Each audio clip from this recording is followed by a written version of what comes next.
ምንጊዜም ሚዲያ የዕለቱ ጉዳይ ከመጽሐፍት ገበታ ከአድማጮች መድረክ መስታወት የቅዳሜ ወጎችና የተወልደ እንግዳ መደበኛ ዝግጅቶቻችን ናቸው። 703 475 6309 ስልካችን ምንጊዜም media@gmail.com የኢሜል አድራሻችን ነው። ሰብስክራይብ በማድረግ ቤተሰብ ይሁኑ። ምንጊዜም ኢትዮጵያ።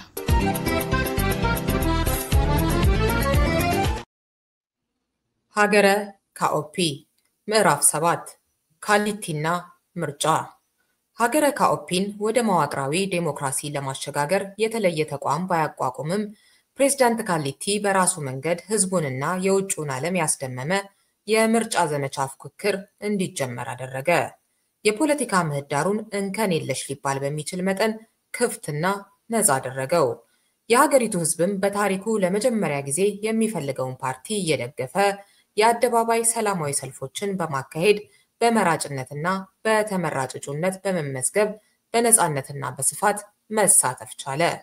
ፓርቲዎችም ያለምንም ተጽዕኖ በየመገናኛ ብዙሃኑ እየቀረቡ መወያየትና መከራከር ባሻቸው ቦታና ጊዜ ሁሉ ተገኝተውም ህዝቡ እንዲመርጣቸው መቀስቀስ ጀመሩ። ዓለም አቀፍ የምርጫ ታዛቢዎችና ጋዜጠኞችም ታሪካዊውን ምርጫ ለመታዘብ ወደ ሀገሪቱ ዋና ከተማ ወደ ማዮ በስፋት ገቡ።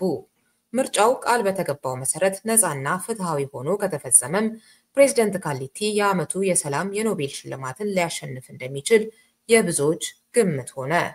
በምርጫ ዘመቻው ወቅት የፕሬዝዳንት ካሊቲ ፓርቲ በአንድ በኩል የመንግስት ተቋማትንና ሀብትን በበላይነት የተቆጣጠረ በመሆኑ በሌላ በኩል የሀገሪቱን አንድነት አስጠብቆ ለማስቀጠል የሚችልና የህዝቡን የዘመናት የለውጥ ጥያቄ የተቀበለ ኃይል ተደርጎ በመታየቱ በአጭር ጊዜ ውስጥ ከሁሉም ፓርቲዎች በላይ ተጠናክሮ መውጣት ቻለ። ፕሬዝዳንት ካሊቲም ምርጫውን በቀላሉ አሸንፎ መንግስት ሆኖ እንደሚቀጥል ወደ እርግጠኝነት የተጠጋ በራስ መተማመን አደረበት። በዚህም ምክንያት የፖለቲካውን ምህዳር ለሁሉም ተፎካካሪዎች ያለምንም ገደብ ክፍት አደረገው። ልቅ የሆነ የመደራጀትና የመናገር ነፃነት ሀገረ ካኦፒን አብዝቶ አጥለቀለቃት።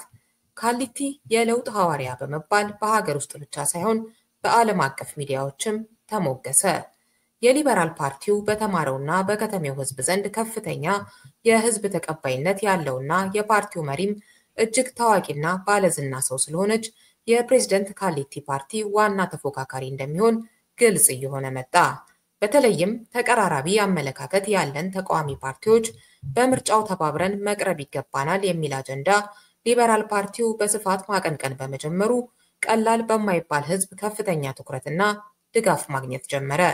በምርጫው ማን ሊያሸንፍ ይችላል የሚለው ጥያቄም የበለጠ አጓጊና ልብ ሰቃይ የሆነ መጣ።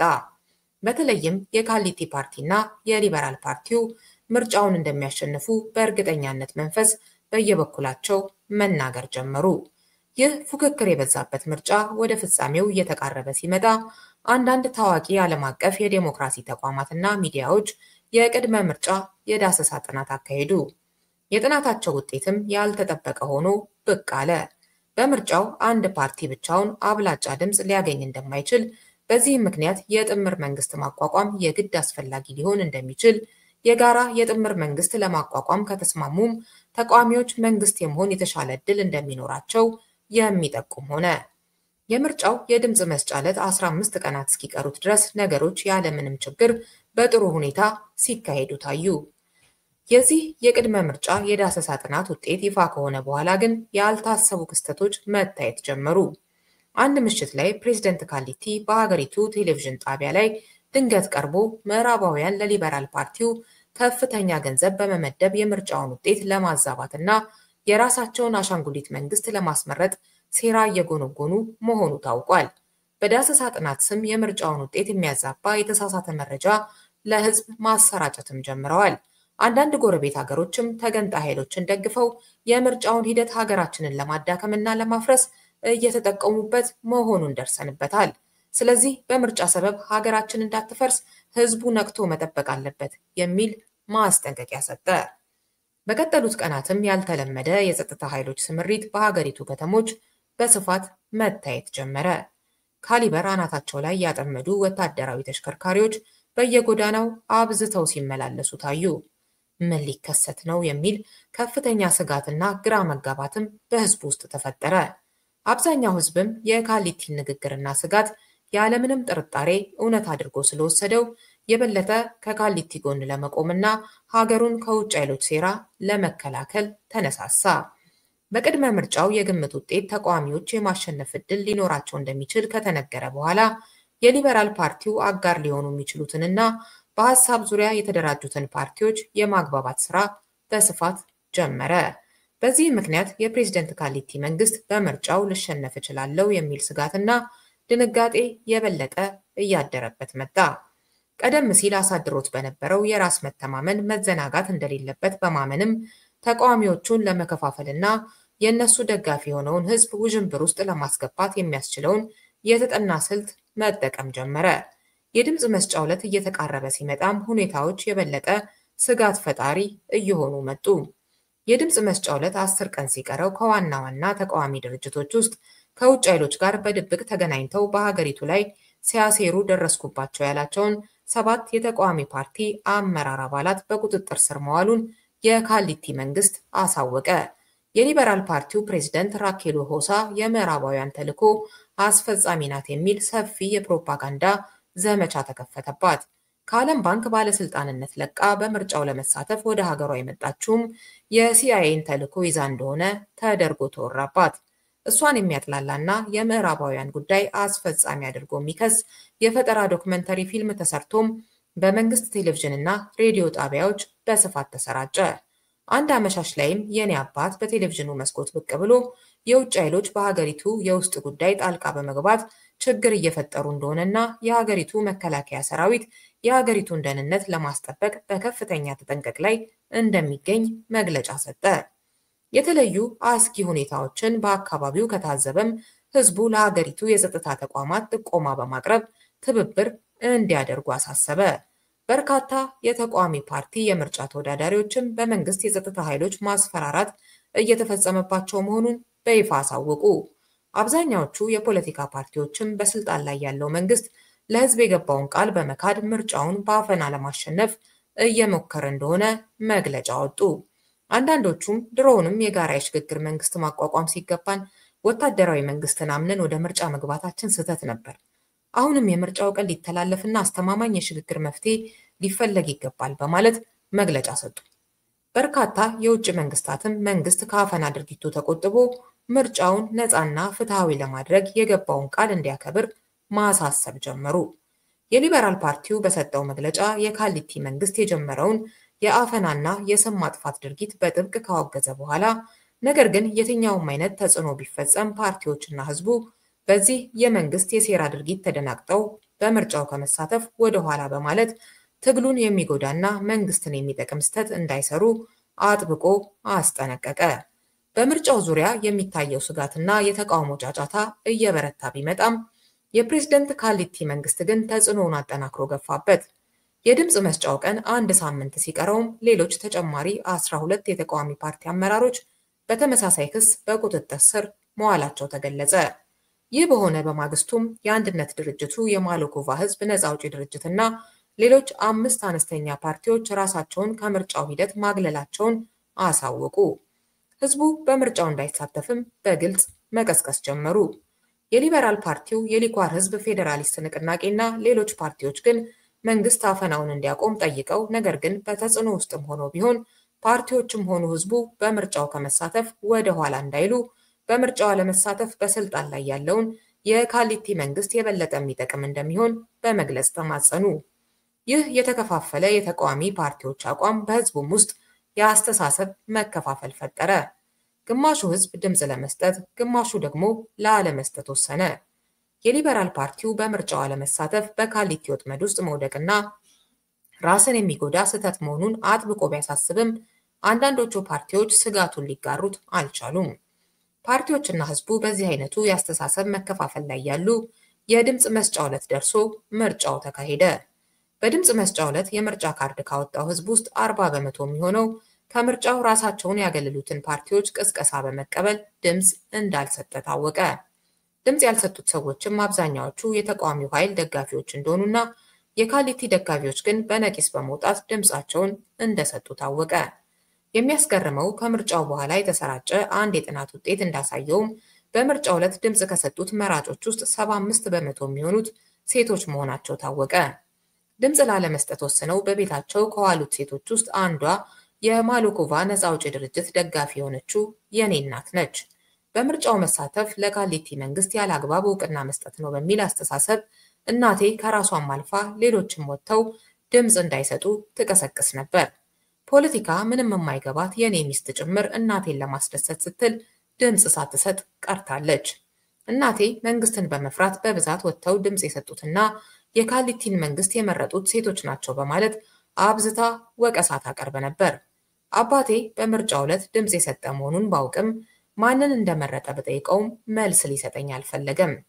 በምርጫው ያለመሳተፍን ውሳኔ ግን አጥብቆ እንደሚቃወምና ስህተት ነው ብሎ እንደሚያምን በግልጽ ይናገር ነበር።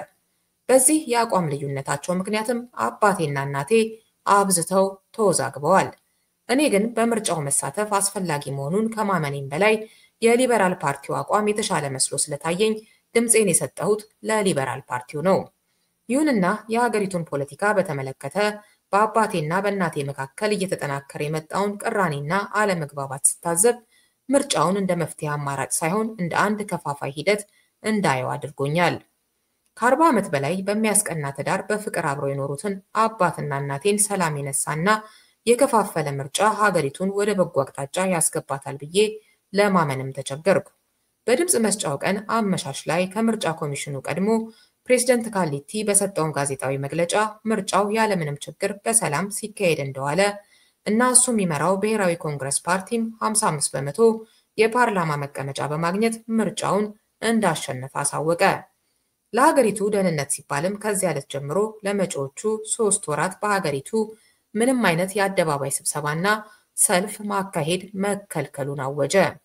በብዙ የምርጫ ታዛቢዎች ሪፖርት ላይ እንደተገለጸው በእርግጥም በድምፅ መስጫው ዕለት የጎላ የማጭበርበር ድርጊት አልተፈጸመም። ነገር ግን በርካታ የተቃዋሚ ደጋፊዎች ድምፅ ሳይሰጡ በመቅረታቸው ምክንያት መንግስት ምርጫውን በቀላሉ ሊያሸንፍ ችሏል። በኋላም ላይ የተካሄዱ ጥናቶች እንዳሳዩት የተቃዋሚው ደጋፊ በድምፅ መስጫው ዕለት ወጥቶ ለሚደግፋቸው ተቃዋሚ ፓርቲዎች ድምፁን ሰጥቶ ቢሆን ኖሮ የብሔራዊ ኮንግረስ ፓርቲ ከ35 በመቶ የበለጠ የፓርላማ መቀመጫ የማሸነፍ ዕድል አልነበረውም። ምክንያቱም በሀገር ደረጃ የምርጫ ካርድ ካወጡት ዜጎች ውስጥ ለካሊቲ ፓርቲ ድምፅ የሰጠው ህዝብ ቁጥር ከአጠቃላዩ መራጭ ህዝብ ከ35 በመቶ ያነሰ በመሆኑ ነው።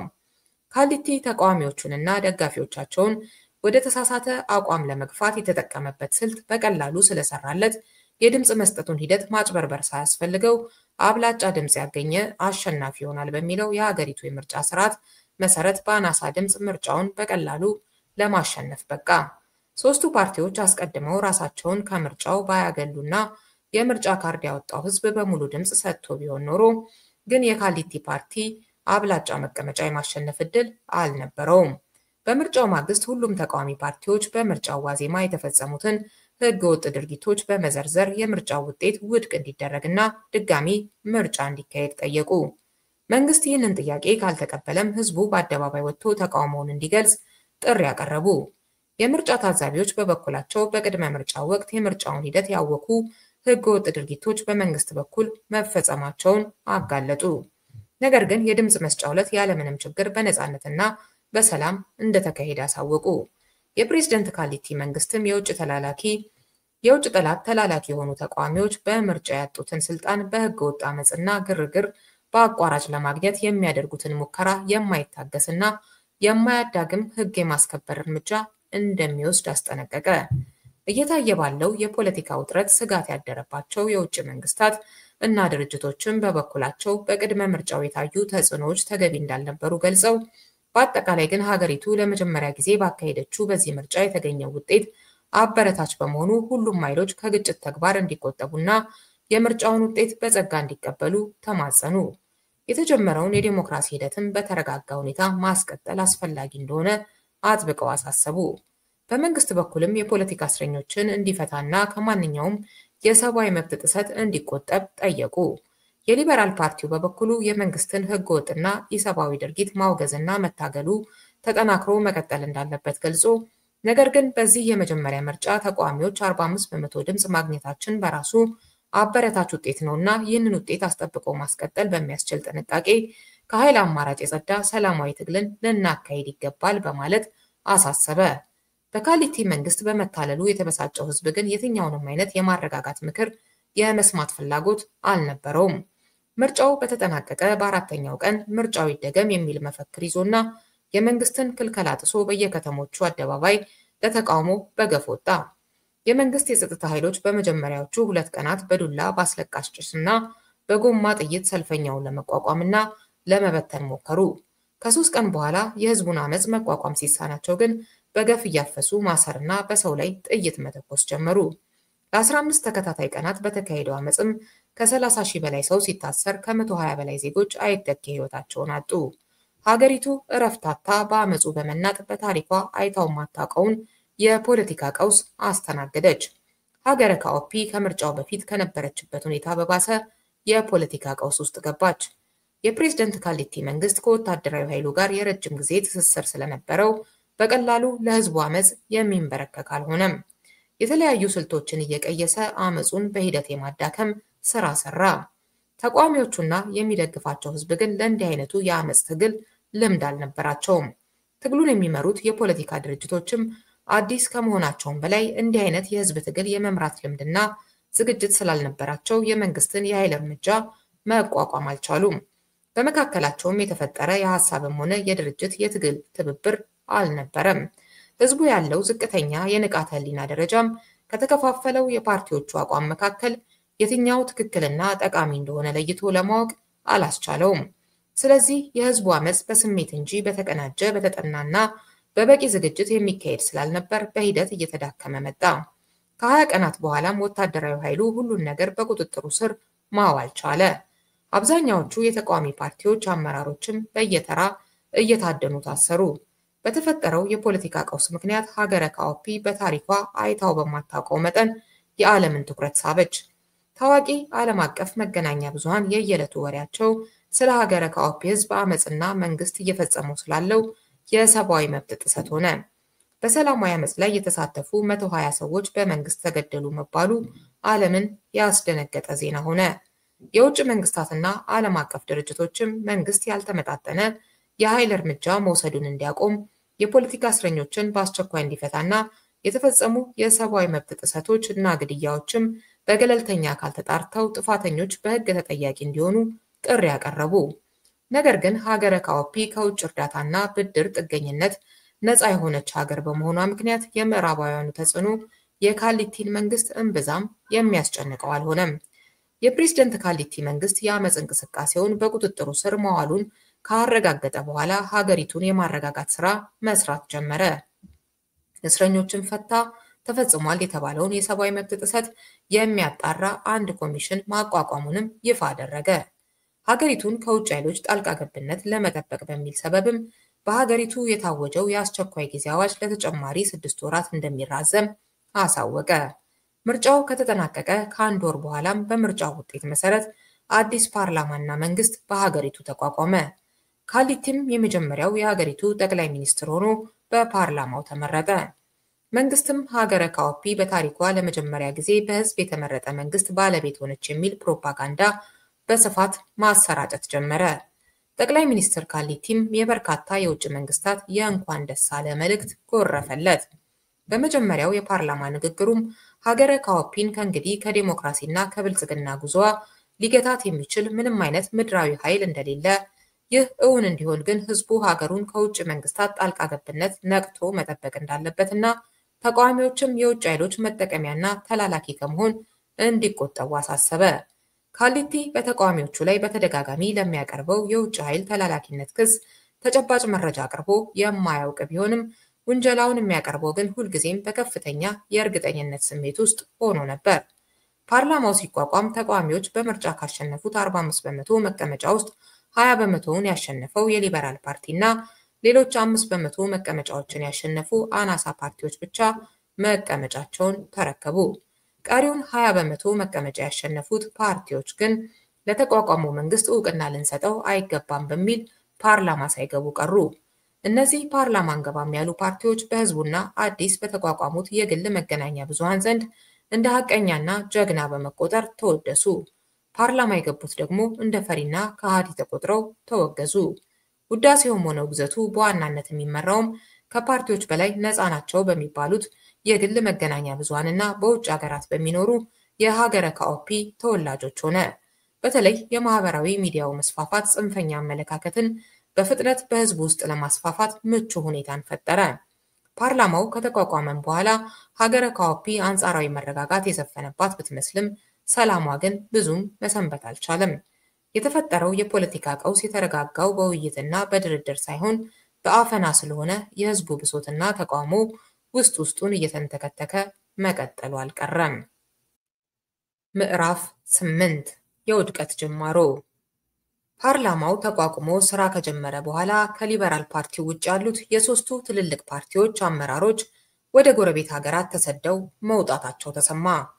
የእነዚህ ሶስት ፓርቲዎች አመራሮችም በሶስት የተለያዩ የጎረቤት ሀገሮች ሆነው በጠቅላይ ሚኒስትር ካሊቲ መንግስት ላይ ጦርነት ማወጃቸውን ይፋ አደረጉ።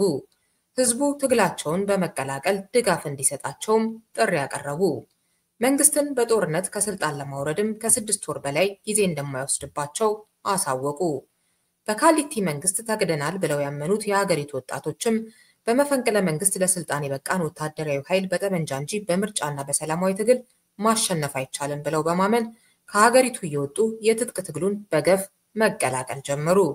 የሀገሩ ወሬ ሁሉ ከጥቂት ወራት በፊት ከነበረበት የምርጫ ፉክክር ወጥቶ ስለ ታጣቂዎቹ መጠናከርና ግስጋሴ መጀመር ሆነ። የሊበራል ፓርቲው ወደ ጦርነት መግባትን አጥብቆ በመቃወም ሰላማዊ ትግሉን አጠናክሮ መቀጠል እንደሚሻል ደጋግሞ ቢያሳስብም ብዙም ሰሚ አላገኘም። እንዲያውም ውጤት ማምጣት የሚያስችለውን የትጥቅ ትግል ያዘናጋል ተብሎ ስለታሰበ ከፍተኛ ውግዘት ደረሰበት። የፓርቲው ፕሬዝዳንት ራኬሎ ሆሳም ከብዙ አቅጣጫ አርፈሽ ተቀመጭ የሚል ጫና በዛባት። የሲአይኤ ቅጥረኛ ናት የሚለውን የመንግስት የፈጠራ ክስ ጽንፈኛዎቹ ተቃዋሚዎችና መገናኛ ብዙሃኑ ተቀብለው በማራገብ ከፍተኛ የስም ማጥፋት ዘመቻ አካሄዱባት። በአጭር ጊዜም የህዝቡን እምነትና ድጋፍ በከፍተኛ መጠን እያጣች መጣች። ይህ ሁሉ ሆኖ ግን ራኬሎ ሆሳን አቋሟን አላስቀየራትም። ሰላማዊ ትግሉን አጠናክረን ከመቀጠል ውጪ የጦርነት አማራጭ አያዋጣንም። 120 ሰዎች ተገደሉ ብለን በሰላማዊ ትግሉ ተስፋ መቁረጥ የመቶ ሺዎቹን ህይወት የሚጠይቅ የበለጠ ዋጋ ያስከፍለናል በማለት ተከራከረች። ሰሚ ግን አላገኘችም። ትጥቅ ትግልን የመረጡት 3 ድርጅቶች በአጭር ጊዜ ተጠናክረው መውጣት ቻሉ። ነገር ግን በፖለቲካ አመለካከትና በዓላማ የተራራቁ በመሆናቸው በፉክክር እንጂ በትብብር መስራት አልቻሉም። ሶስቱ ታጣቂ ኃይሎች የትግላቸውን መነሻና መደራጃ ቦታ ያደረጉትም ሶስቱን የሀገረ ካኦፒ አዋሳኝ የጎረቤት ሀገሮችን ሆነ። የሊኳር ህዝብ ፌዴራሊስት ንቅናቄ የጦር ማዘዣ በርካታ የሊኳር ጎሳ ተወላጆች በሚገኙባትና ሊሞራ በምትባለው ጎረቤት ሀገር ሆነ። የማሎኮቫ ህዝብ ነፃ አውጪ ድርጅት ደግሞ መሰረቱን ያደረገው የማሎኮቫ ህዝብ የሚገኝበትን ግዛት በባለቤትነት በምትጠይቀውና ከሀገረ ካኦፒ ጋር የረጅም ጊዜ ቅራኔ ካላት ኪያሲቲ በምትባለው የጎረቤት ሀገር ሆነ። ሶስተኛው የሀገረ ካኦፒ አንድነት ድርጅት የመሸገው ከሀገረ ካኦፒ ጋር ምንም አይነት የጎሳ ትስስር ከሌላት ነገር ግን የሀገሪቱ የቅርብ ወዳጅ ሆና በኖረችውና ሊማኖ ፓሪ በምትባለው ጎረቤት ሀገር ሆነ። በሀገረ ካኦፒና በሊማኖ ፓሪ የመሬት አቀማመጥ መካከል ከፍተኛ የከፍታ ልዩነት ስላለ ከሌሎች ጎረቤት ሀገሮች በተለየ በሁለቱ ሀገር ህዝቦች መካከል የማንነት ትስስርም ሆነ ቅራኔ አልነበረም። እነዚህ 3 ድርጅቶች በ3 ጎረቤት ሀገሮች እየታገዙ በአጭር ጊዜ ከመጠናከርም አልፈው ወደ ሀገር ውስጥ ዘልቀው እየገቡ መዋጋትና ሰፊ ግዛት መቆጣጠር ጀመሩ። ቀድመው እንደተናገሩትም በጥቂት ወራት ውስጥ መንግስትን አሸንፈው ስልጣን ይይዛሉ የሚለው የህዝቡ ስሜት የበለጠ እየተጠናከረ መጣ። 3ቱ ድርጅቶች ካላቸው የተራራቀ ዓላማና ግብ አኳያ መንግስትን ከጣሉ በኋላ ምን አይነት የተሻለ መንግስት ሊመሰርቱ ይችላሉ የሚለው ጥያቄ ግን በህዝቡ ውስጥ ብዙም ቦታ አላገኘም። ዋናው ነገር የካሃዲውና የጨካኙ የካሊቲ መንግስት መውደቅ ነው በሚል አተያይ ህዝቡ ሁሉንም ታጣቂ ኃይሎች በጅምላ መደገፍን መረጠ። በተለይም የሊበራል ፓርቲው ጦርነቱ ለሀገሪቱ እንደማይበጅና ምናልባትም የሀገሪቱን ህልውና የሚፈታተን አደጋ ወደፊት ይዞ ሊመጣ እንደሚችል የሚሻለው ችግሩን በእርቅና በድርድር መፍታት እንደሆነ ደጋግሞ ቢያሳስብም በመንግስትም ሆነ በአማጽያኑ ዘንድ ሰሚ አላገኘም። እንዲያውም የመንግስትን ዕድሜ ለማራዘም የሚሰራ ነው ተብሎ በሶስቱም ታጣቂ ኃይሎች ተወገዘ። በህዝብ ውስጥም በጥርጣሬ በመታየቱ ቀደም ሲል የነበረው የህዝብ ድጋፍ በፍጥነት እየቀነሰ መጣ። ጦርነቱ እንዲቆምና ሰላም እንዲመጣ የሚጠይቁ ሰላማዊ ሰልፎችን በተደጋጋሚ ቢጠራም የህዝቡ ድጋፍ እዚህ ግባ የሚባል አልሆነም።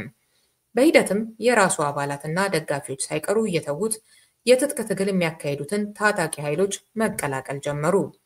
ታጣቂ ኃይሎቹ በ6 ወር ውስጥ መንግስት መሆን ባይችሉም በአንድ ዓመት ጊዜ ውስጥ 1/3ኛውን የሀገሪቱን ግዛት መቆጣጠር ቻሉ። በጦርነቱ ምክንያት የሚያልቀው ህዝብ ቁጥርም በዚያው መጠን ከፍተኛ እየሆነ መጣ። ከቅኝ ግዛት ዘመን ጀምሮ የተገነባው የሀገሪቱ መሰረተ ልማትም መፈራረስ ጀመረ። ራሱን እንደ አንድ ሀገር ህዝብ ይቆጥር የነበረው የሀገረ ካኦፒ ህዝብም የመንግስትና የተቃዋሚዎች ደጋፊ በመሆን እየተከፋፈለ መጣ። ከመንግስት ጋር ባለው ልዩነት ብቻ ሳይሆን በተቃዋሚ ድርጅቶቹ መካከል ያለው የተካረረ ልዩነትም በህዝብ ውስጥ የተካረረ ክፍፍል የሚፈጥር ሆነ። የሀገሪቱ የፖለቲካ ልሂቃን ያለፉ ጥቃቅን ቁርሾችን እያነሱ በታሪክ ጉዳይ እርስ በርስ መካሰስ ጀመሩ። አብዛኛው ህዝብም በጥቂት ዓመታት ውስጥ በስፋት በተራመደው የጥላቻ ፖለቲካ ምክንያት ባህሪው እየተለወጠ በመምጣቱ ያላመሉ ነጭናጫና ብሶተኛ መሆን ጀመረ። ጦርነቱ በተጀመረ በዓመቱ የማሎኮቫ ህዝብ ነፃ አውጪ ድርጅት የማሎኮቫ ብሔረሰብ የሚኖርበትን ከ2/3 በላይ የሚሆን ግዛት ተቆጣጥሮ የራሴን ነፃ ሀገር ለመመስረት ተቃርቤያለሁ አለ። ይህን ማለቱ የሀገሪቱን ህዝብ አብዝቶ አስቆጣው። የሀገሪቱ አንድነት ችግር ውስጥ ሊገባ ነው በሚል ከፍተኛ ስጋትም አንዳንዶች እንደገና መንግስትን ለመደገፍ ተገደዱ። የአንድነት ድርጅቱም ከእንግዲህ ጦርነት ማካሄደው ከካሊቲ መንግስት ጋር ብቻ ሳይሆን ከተገንጣዩ የማሎኮቫ ነፃ አውጪ ድርጅት ጋር መሆኑ ይታወቅልኝ አለ። የፌዴራሊስቱ ንቅናቄም የማሎኮቫ ህዝብ ነፃ አውጪ ድርጅት በቅርቡ ያሰራጨው የሀገር ካርታ የሊኳር ህዝብን ድንበር የሚጋፋ ስለሆነ ጦርነት እንደታወጀብን እንቆጥረዋለን በማለት አስጠነቀቀ። ጦርነቱን መቋቋም እየከበደው የመጣው የካሊቲ መንግስትም የአየር ኃይሉን በመጠቀም ጭምር ታጣቂ ኃይሎችን ብቻ ሳይሆን ንጹሃን ዜጎችንም በጭካኔና በገፍ መጨፍጨፍ ጀመረ። በ6 ወር ያልቃል የተባለው ጦርነት ከጊዜ ወደ ጊዜ እየተራዘመ ግን ደግሞ የሚያስከትለው እልቂትና ውድመት እየተባባሰ ዓመታትን ማስቆጠር ቀጠለ። 2፣ 3፣ 4፣ 5 ዓመታት እንደዋዛ ነጎዱ። የሀገሪቱ የፖለቲካ ቀውስ እየተባባሰ መምጣት የኔን ቤተሰቦች ግንኙነትም በዚያው መጠን እያወከው መጣ። ዴሞክራሲ ለሀገረ ካኦፒ የሚለው ጥያቄ ተጠናክሮ የመንግስት ግልበጣን ካስከተለ በኋላ ቀስ በቀስ አባትና እናቴም የሀገሪቱ የፖለቲካ ክፍፍል ሰለባ በመሆን ሰላማቸውን እያጡ መጡ። ጦርነቱ ሲባባስና የሀገሪቱ ፖለቲካ ብሔረሰብ ተኮር እየሆነ ሲመጣ ቅራኔያቸው የበለጠ ተካሮ መኝታ ቤታቸውን በመለየት አብረው ማደር ጭምር አቆሙ። ወላጆቼ በማንኛውም ሰው መካከል ሊከሰት የሚችለውን የፖለቲካ አስተሳሰብ ልዩነት ግላዊ አድርገው ከማየት ያለፈ ስልጣኔና ብቃት አላቸው ብያምን ስለነበር በተከሰተው ነገር ተደናገጥኩ። እኔ የምኖረው እናትና አባቴ በሚኖሩበት ግቢ ውስጥ ስለሆነ ብዙውን ጊዜ ወደ ቤቴ ከመግባቴ በፊት ወደ እናትና አባቴ ቤት ጎራ ማለት ልምድ ነበረኝ። አሁን ግን በቤታቸው ውስጥ ሰላም ስለጠፋና በአንድ ጠረጴዛ ዙሪያ ከበን ራት መብላትም ስላቆምን አልፎ አልፎ ካልሆነ በስተቀር ወደ ቤታቸው የመሄድ ፍላጎት የለኝም። በእነሱ ሰላም ማጣት ደስተኛ እንዳልሆንኩ ስለሚያውቁ እነሱም እንድጎበኛቸው እምብዛም አይገፋፉኝም። እንዲያውም ከኔ በተሻለ ከአባቴና ከእናቴ ጋር ግንኙነቷን የቀጠለችው ለፖለቲካም ሆነ ለማንነት ጥያቄ ምንም አይነት ቦታ የሌላት ሚስቴ ጄኒን ሆናለች። አንድ ቀን አመሻሽ ላይ በጊዜ ከስራ ስመለስ ድንገት ስሜቴ ገፋፋኝና ወደ ወላጆቼ ቤት ጎራ አልኩ። ከጥበቃ ሰራተኞቹ ጋር ሰላምታ ተለዋውጬ ወደ ውስጥ ስገባ ቤቱ ጭር ብሏል። በየኮሪደሩ ስዟዟር አባቴ በአንዱ አነስተኛ የመጠጥ ክፍል ውስጥ ብቻውን ተቀምጦ ውስኪ እየጠጣና የዕለቱን ዘካኦፒ ጋዜጣ እያነበበ አገኘሁት። ሞቅ ያለ ሰላምታ ከተለዋወጥን በኋላ እኔም አንድ ቢራ ከፈትኩና ከጎኑ ተቀመጥኩ። ማሚስ አልኩት። የሚያነበውን ጋዜጣ ወደ ጎን እያስቀመጠና የንባብ መነጽሩን እያወለቀ ክፍሏ ውስጥ ትሆናለች፣ ካየኋት 1 ሳምንት ሳያልፍ ይቀራል ብለህ ነው አለኝ ደስተኛ በማይመስል አገላለጽ። በእናትና በአባቴ አለመግባባት ጉዳይ ላይ ጥያቄ ማቅረብም ሆነ አስተያየት የመስጠት ፍላጎት ኖሮኝ አያውቅም። አሁንም ምንም ማለት አልፈለኩም። ሰላም ልላት ስለፈለኩ ብቻ ከተቀመጥኩበት ተነሳሁና ወደ እናቴ መኝታ ክፍል አመራሁ። ገና መኝታ ክፍሏ ከመድረሴ በፊት ኮሪደር ላይ በሚገኝ ባለ 2 ወንበር አነስተኛ ሶፋ ላይ ተቀምጣ አገኘኋት። እሷም እንደ አባቴ ጋዜጣ እያገላበጠችና የሆነ ቀለም የሌለው መጠጥ እየጠጣች ነበር ያገኘኋት። ከመቀመጫዋ ተነስታ እየሳመችኝ ኦሊንጎ ዛሬ ምን እግር ጣለህ አለችኝ። ከተገናኘን ቆየን እኮ በጊዜ ከስራ ስለተመለስኩ ጎራ ብዬ ላያችሁ ፈለግኩ አልኳትና ለደቂቃዎች ከጎኗ ቁጭ ብዬ ትንሽ ሐሳብ ተለዋወጥን። ስለ ሚስቴና ስለ ልጆቼ፣ ስለ ስራና ስለ ሀገራችን ወቅታዊ ሁኔታ ተጨዋወትን። ልለያት ስልም የሀገራችን ጉዳይ አሳሳቢ እየሆነ ነው፣ ወዴት እየሄድን እንደሆነ አላውቅም አልኳት። ብዙ ማውራት አልፈለገችም። በደፈናው አትጨነቅ ካልደፈረሰ አይጠራም አለች ቀለል ባለ ስሜት። ደፍርሶ ቢቀርስ በማለት ጠየቅኳት። ብዙ ለማውራት አልፈለገችም። ሁሉም ነገር የራሱ መንገድ አለው፣ ሐሳብ አይግባ አለችኝ በደፈናው። እናቴን ተሰናብቻት ወደ አባቴ ተመለስኩ። የጀመርነውን መጠጥ እየተጎነጨን ከእሱም ጋር ለ1 ሰዓት ያህል አወራን። አባቴ ደስተኛ ስሜት ውስጥ እንዳልሆነ ገጽታው ላይ በግልጽ ይነበባል። በሥራ ብዛትም ተጨናንቋል። እረፍት የለውም። የወሬ መጀመሪያ እንዲሆነኝ ያህል ዛሬ እንዴት በጊዜ ቤት መምጣት ቻልክ? ፋታ አገኘህ? በማለት ጠየቅኩት። ሀገር በጦርነት እየታመሰ ምን ፋታ አለ ብለህ ነው? አብዛኛውን ጊዜ ቢሮ ውስጥ እያደርኩ በቀን ከ20 ሰዓት በላይ ነው የምሰራው። አንዳንዴ ግን ጥለኸው ካልወጣህ በስተቀር የሚያልቅ ስራ የለም።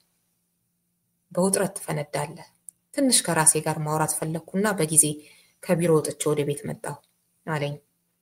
አንዳንድ ቤተሰባዊ ጉዳዮችን ካወራን በኋላ ጦርነቱን ማሸነፍ እየቻላችሁ አይመስልም፣ አማጽያኑ ቀስ በቀስ ወደ መሃል ሀገር እየገቡ ነው፣ አቅም አጣችሁ? በማለት ጥያቄን አስከተልኩ። መጀመሪያ ላይ ነው እንጂ መጠንቀቅ፣ ጦርነት አንድ ጊዜ ከተጀመረ በኋላ በቀላሉ ልትወጣበት አትችልም። የኛ ሀገር ጦርነት ደግሞ እየተወሳሰበ መጥቷል። ቀላል የማይባል የውጭ ኃይሎች እጅ ገብቶበታል። ፖለቲካው ጎሰኝነት እየተቀላቀለበት ስለመጣም የህዝብ ለህዝብ ጦርነት የመሆን አዝማሚያ እየታየበት ነው። በቀላሉ ልንወጣው የምንችል ጦርነት አልሆነም አለኝ በስጋት ስሜት ውስጥ ሆኖ። በእኔ በኩል ስለ ጦርነቱ ሳስብ ባለ 3 ፈርጅ ስጋት እየተሰማኝ እጨነቃለሁ። የመጀመሪያው ምስቅልቅል በሆነ የፖለቲካ የኃይል አሰላለፍ እየተካሄደ ያለው የወቅቱ ጦርነት በመጨረሻ ሀገራችንን ወደ መፍረስ አደጋና የእርስ በርስ እልቂት እንዳያስገባት እሰጋለሁ። ሁለተኛው የካሊቲ መንግስት ጦርነቱን አሸንፎ በስልጣን ላይ መቀጠል ከቻለ ሀገረ ካኦፒ እንደ ቀድሞ የሚቀናባት ሰላማዊና ለኑሮ የተመቸች ሀገር ሆና እንደማትቀጥል በመረዳት እጨነቃለሁ። ሶስተኛውና የመጨረሻው አማጽያኑ ጦርነቱን አሸንፈው መንግስት ለመሆን ከበቁ በአባቴ መከላከያ ሚኒስትር መሆን ምክንያት የኔና የቤተሰቦቼ ዕጣ ፈንታ ምን ሊሆን ይችላል በማለት አስፈሪ ስጋት ይሰማኛል። ከዚህ ጭንቀቴና ስጋቴ በመነጨ እንደማታሸንፉ ካወቃችሁ ለምን ችግሩ በድርድር እንዲፈታ አትሞክሩም?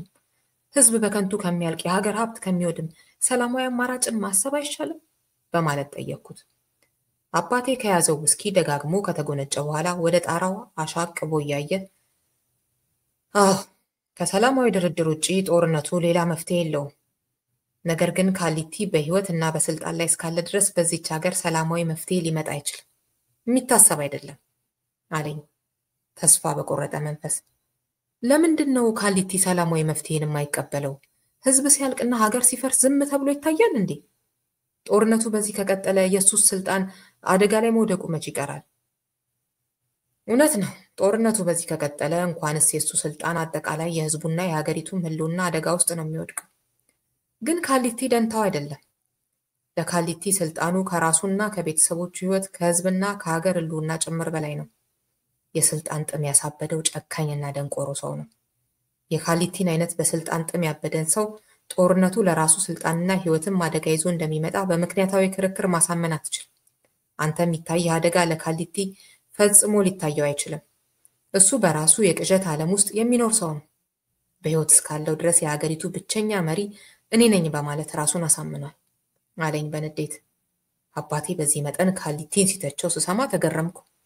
በአባቴ ለመጀመሪያ ጊዜ እንዳፍር ያደረገኝንና በምርጫው ሰሞን ስለ ካሊቲ የሰጠውን የተጋነነ አድናቆት አስታወስኩና አጋጣሚውን ተጠቅሜ ላነሳበት ፈለኩ።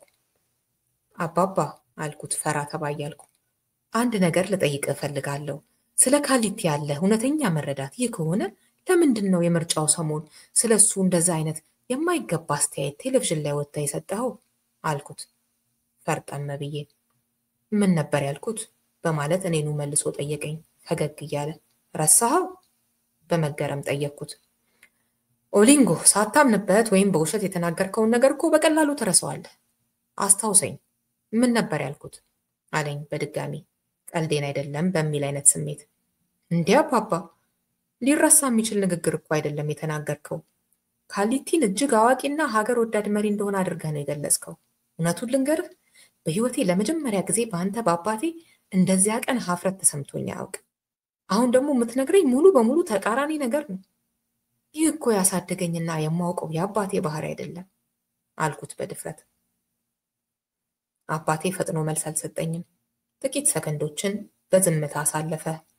ከመቀመጫው በዝግታ ተነስቶ ወደ እኔ ቀረብ በማለት በሁለት እጆቹ ሁለት ትከሻዎቼን ይዞ ኦሊንጎ፣ ባትነግረኝም አንተንም ሆነ ሌሎች ወዳጅ ዘመዶቼን በዚያ ንግግሬ ላስከፋችሁና ላሳፍራችሁ እንደምችል በደንብ አውቃለሁ። ስለሆነው ነገር ይቅርታ አድርግልኝ። ከመፈንቅለ መንግስቱ በኋላ እዚህ ቤት ራት እየበላን የተናገርኩትን የምታስታውስ ይመስለኛል። በመጥፎ የታሪክ አጋጣሚ ራሴን በመጥፎ ቦታ ላይ እንዳገኘሁት ተናግሬ ነበር አለኝ ትካዜ ባጠላበት የዝግታ አነጋገር። አዎ አስታውሳለሁ አልኩት።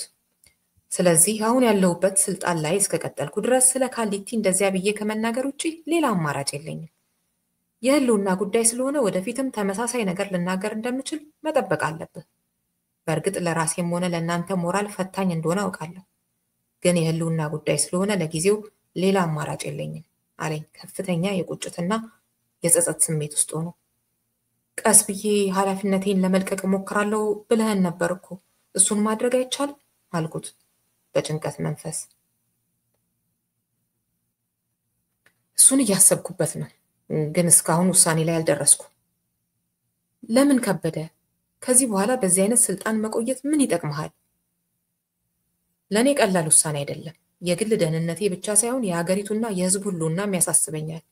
ባለ 5 ኮከብ ጀነራል የሀገሪቱ የታላቁ ኒሻን ተሸላሚና መከላከያ ሚኒስትር ለመሆን የበቃሁባትን ሀገር የግል ደህንነቴን አስበልጬ ኃላፊነትን መሸሽን ቀላል ውሳኔ ሆኖ አላገኘሁትም። በእንዲህ አይነት ክፉ ቀን ሀገርና ህዝብን መክዳት የሞት ሞት ነው። የኔንም ሆነ የአንተን የወደፊት ታሪክ በዋዛ ላበላሸው አልችልም አለኝ በከፍተኛ የቁጭት ስሜት ውስጥ ሆኖ። ሌላ ምን አማራጭ አለ? ሳታምንበት በዚህ ሁኔታ ከካሊቲ መንግስት ጋር መስራትስ ሀገርና ህዝብን መክዳት አይደለም አልኩት ግራ በመጋባት። ተጨማሪ ውስኪ ወደ ብርጭቆው እየቀዳ አልተሳሳትክም፣ ልክ ነህ፣ በዚህ ሁኔታ አልቀጥልም፣ እያሰብኩበት ነው አለኝ ባጭሩ። ከዚያ በላይ ከአባቴ ጋር ብዙም መቆየት አልፈለግኩም። በቅርብ ተመልሰን እንደምንገናኝ ቃል ተገባብተን ተለያየን። ወደ ቤቴ እየሄድኩ አስብ የነበረው ውሸታምነትን አምሮን የሚጠላው አባቴ በአደባባይ ውሸት ለመናገር በዚህ መጠን ከደፈረ ከአሁን በኋላ ሌሎች ፖለቲከኞች የሚያወሩትን እንዴት ላምን እችላለሁ እያልኩ ነበር። ለአባትና እናቴ ብቸኛ ልጅ ስለሆንኩ እኔ ለነሱ እነሱም ለኔ ያላቸው ቅርበትና ፍቅር ከፍተኛ ነው። ትዳርም ከመሰረትኩ በኋላ በአንድ ግቢ ውስጥ አብረን የምንኖረው እንዳንራራቅ ስለምንፈልግ ነው። ለዚህ ሁሉ ዓመታት አብረን ስንኖር ግን አባትና እናቴ እንዲህ እንዳሁኑ አልጋ ላይ አይቶ የሚያስተኛ ለመግባባትና ጠብ ገጥሟቸው አያውቅም። እናትና አባቴ አብረው በኖሩበት ዘመን የገጠሟቸውን በርካታ ችግሮች በመግባባትና በጽናት መሻገር የቻሉ ጥሩ ባለትዳር ብቻ ሳይሆኑ ጥብቅ ጓደኛሞችም ነበሩ። ከሁሉም በላይ በልዩነት ውስጥ ተቻችሎና ተከባብሮ የመኖር ከፍተኛ አቅምና ችሎታ ያላቸው ባልና ሚስት ናቸው። እኔ አሁን ላይ ለምገኝበት ከማንም ጋር ተግባብቶ የመኖር ሰብዕና ያበቃኝ ዋና ምክንያትም ይህ የወላጆቼ በልዩነት አብሮ የመኖር በጎ ባህሪ ነበር። ወላጆቼ ከ42 ዓመታት በላይ ሌሎችን በሚያስቀና ፍቅርና መግባባት አብረው የኖሩት በአኗኗር ዘይቤ፣ በፖለቲካ አመለካከትና በሃይማኖት ጭምር የተለያየ አመለካከት እያላቸው ነበር።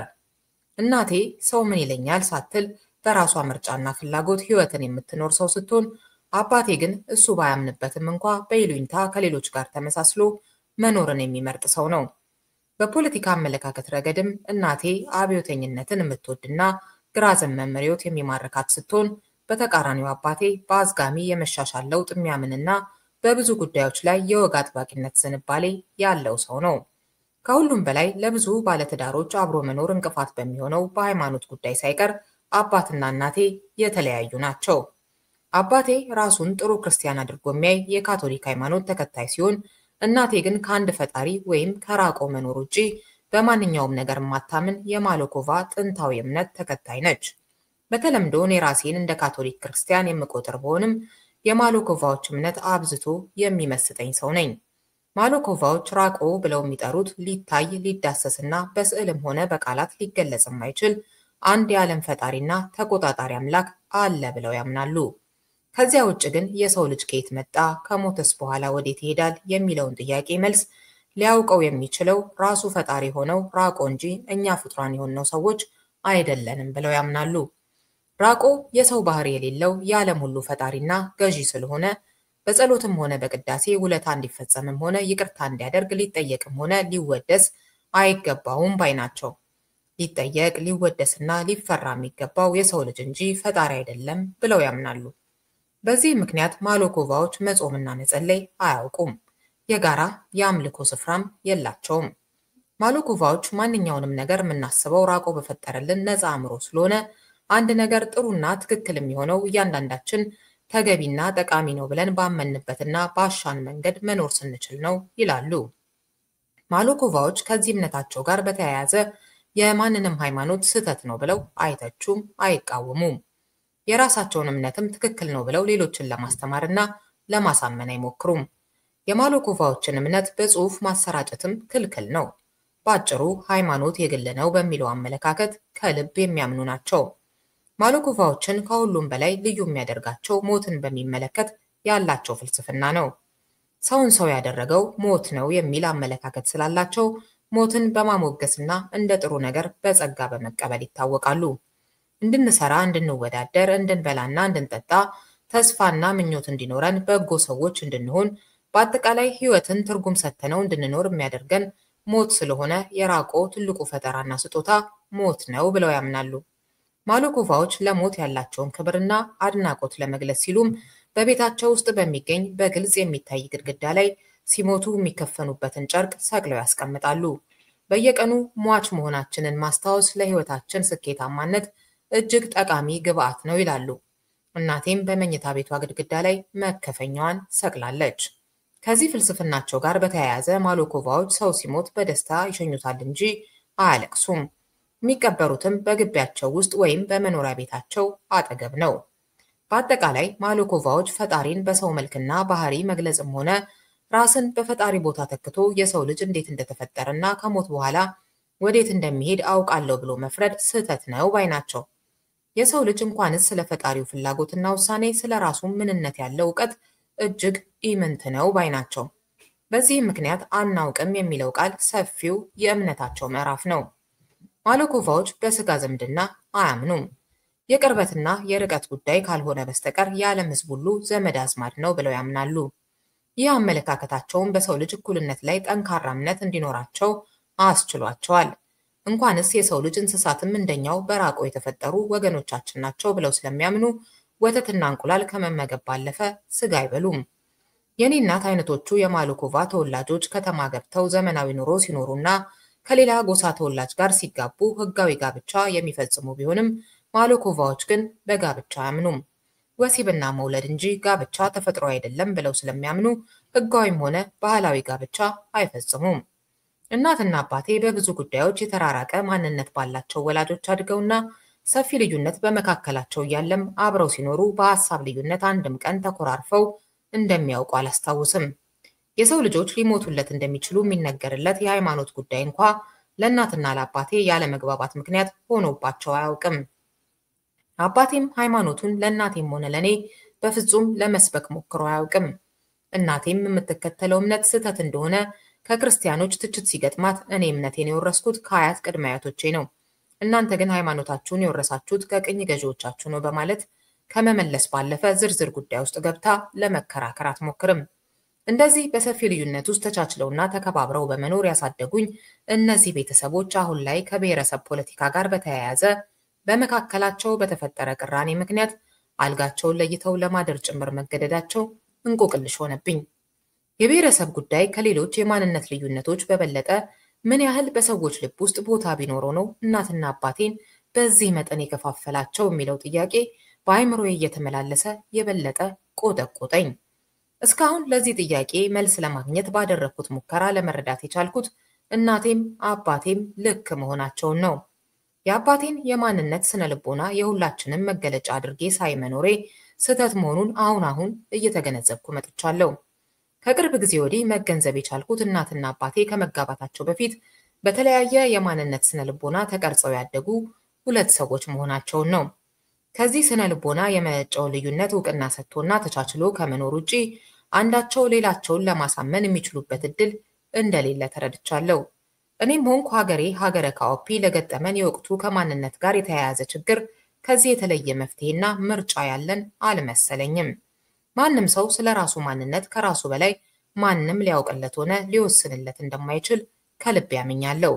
እናም ማሎኮቫዎች በሃይማኖት ጉዳይ ሰባኪና ተሰባኪ መኖር የለበትም ብለው እንደሚያምኑት ሁሉ እኔም ከማንነት ጋር በተያያዘ ጉዳይ የማንንም የኔነት ብያኔ በጸጋ መቀበል እንጂ ተከራክሮ ለማሳመንና ለማመን መሞከር አስፈላጊ አይደለም የሚል ድምዳሜ ላይ ደርሻለሁ። እናቴም አባቴም ልክ ናቸው የሚል አቋም ላይ ደረስኩትም በዚሁ ምክንያት ነው። ያሸንፋለው ስሌት። ሀገሪቱ ባልተቋረጠ ጦርነት ውስጥ ባለችበት ሁኔታ ሁለተኛው ሀገራዊ ምርጫ ደረሰ። አማጽያኑ ከ50 በመቶ በላይ የሆነውን የሀገሪቱን ግዛት ተቆጣጥረው የሚካሄደውን ሀገራዊ ምርጫ ትርጉም አልባ ለማድረግና የካሊቲን መንግስት በተጨባጭ ቅቡልነት ሊያሳጡት ቢሞክሩም በቀላሉ አልተሳካላቸውም። 40 በመቶ የሚሆነው አካባቢ በአማጺዎቹ ቁጥጥር ስር የወደቀ ቢሆንም መንግስት በቀሪው የሀገሪቱ ክፍል ምርጫውን ለማካሄድ ወሰነ። መንግስትን በጦርነት እንጂ በምርጫና በሰላማዊ ትግል ማሸነፍ አይቻልም የሚለው የአማጽያኑ አስተሳሰብ በአብዛኛው ህዝብ ዘንድ ተቀባይነት በማግኘቱ በዚህኛው ምርጫ አብዛኛው ህዝብ በመራጭነት ሳይመዘገብ ቀረ።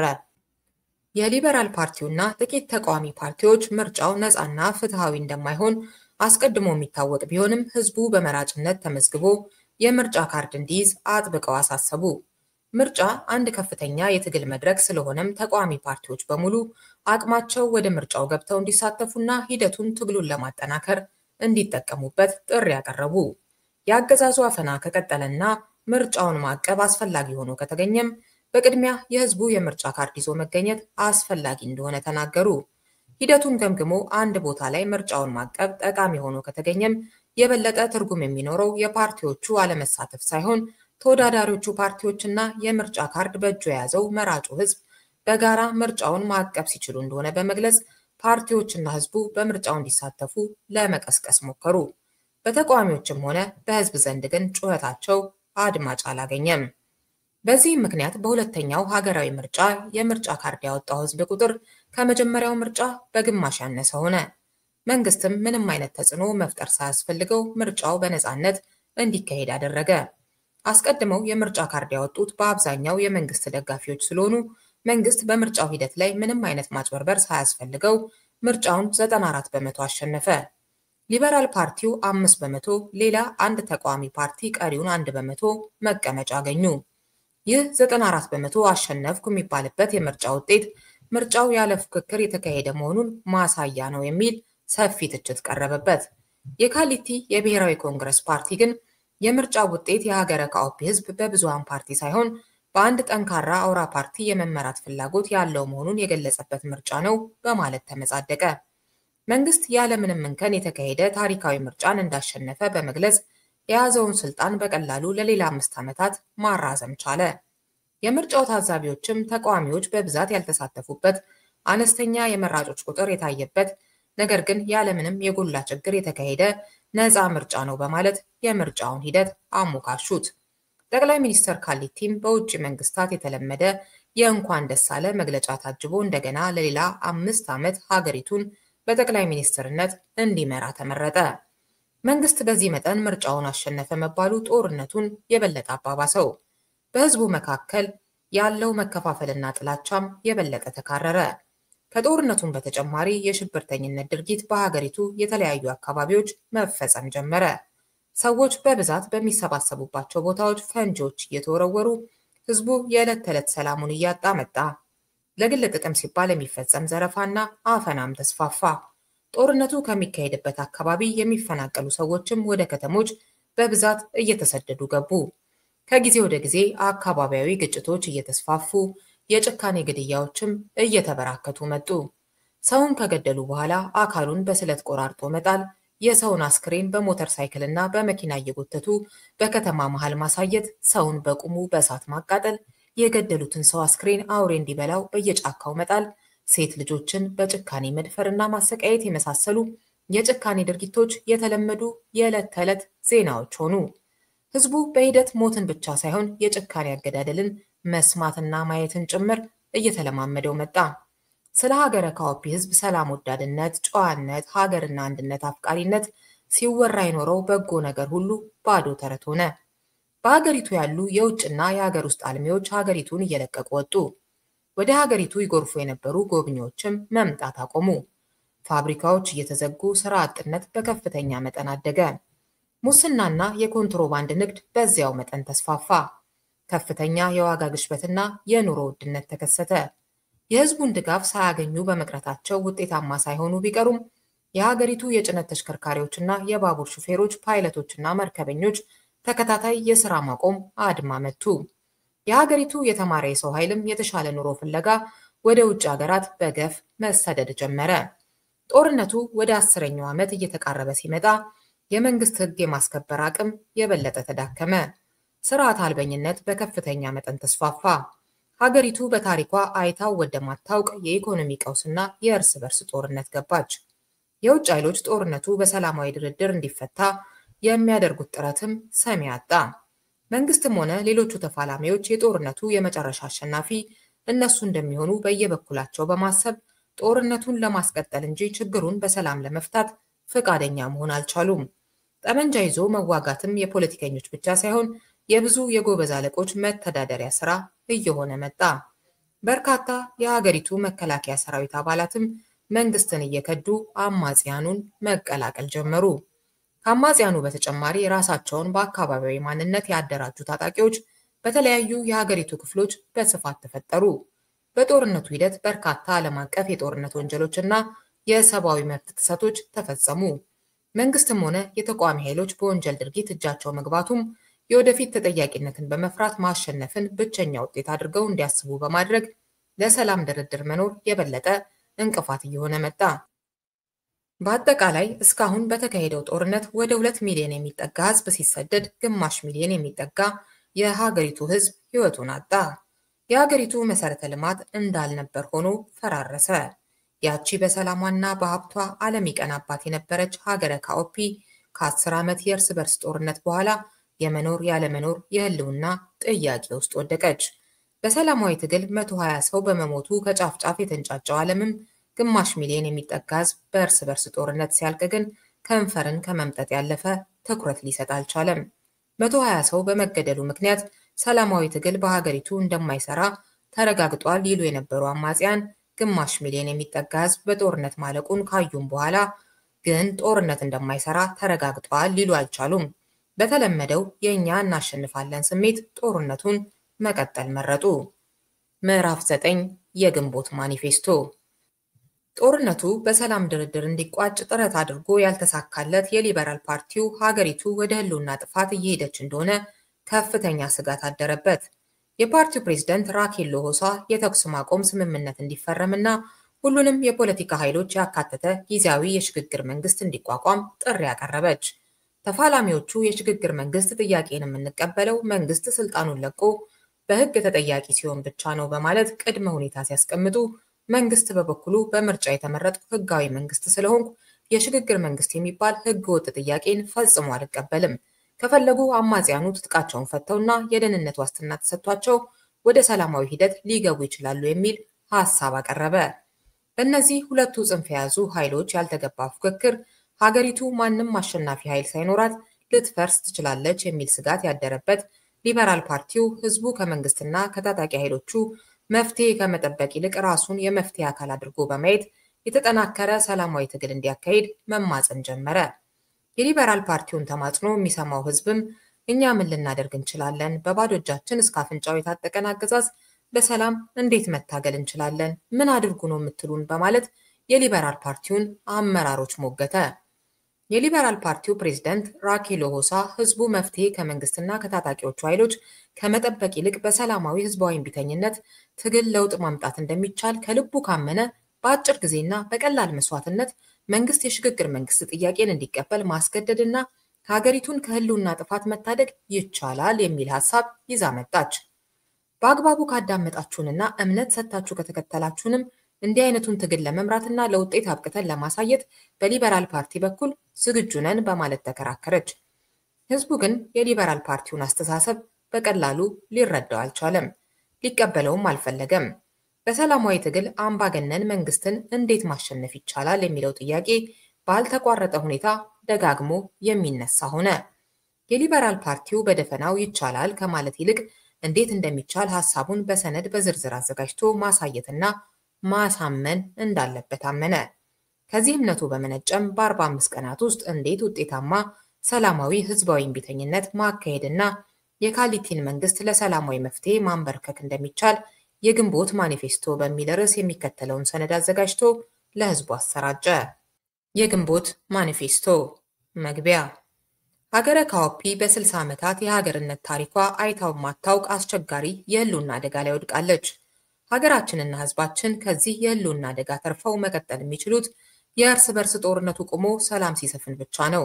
ሰላም እንዲሰፍን ደግሞ ሀገሪቱን ወደ መዋቅራዊ ዲሞክራሲያዊ ስርዓት ማሸጋገር የሚያስችልና ሁሉንም የፖለቲካ ኃይሎች ያካተተ የሽግግር መንግስት ማቋቋም አስፈላጊ ነው። ይህ እውን እንዲሆንም ከማንም በላይ የጠቅላይ ሚኒስትር ካሊቲ መንግስት ፈቃደኝነት ወይም ተገዶ ከስልጣን መውረዱ የግድ አስፈላጊ ነው። የካሊቲ መንግስት ግን ይህንን ለህልውናችን መድን የሆነ ጥያቄ በበጎ ፈቃዱ እንደማይቀበለው ላለፉት 10 ዓመታት በተግባር አይተናል።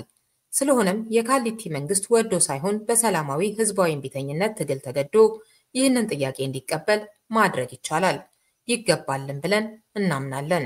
በእኛ አመለካከት ከተቃዋሚው ጎራና ከህዝቡ የሚጠበቁት አስፈላጊ ቅድመ ሁኔታዎች በአግባቡ ከተሟሉ የጠቅላይ ሚኒስትር ካሊቲን መንግስት ለ45 ቀናት በመላ ሀገሪቱ በሚካሄድ የሰላማዊ ህዝባዊ እምቢተኛነት ትግል የሽግግር መንግስት ጥያቄን እንዲቀበል አሊያም ከስልጣን እንዲወርድ ማስገደድ ይቻላል የሚል ጠንካራ እምነት አለን።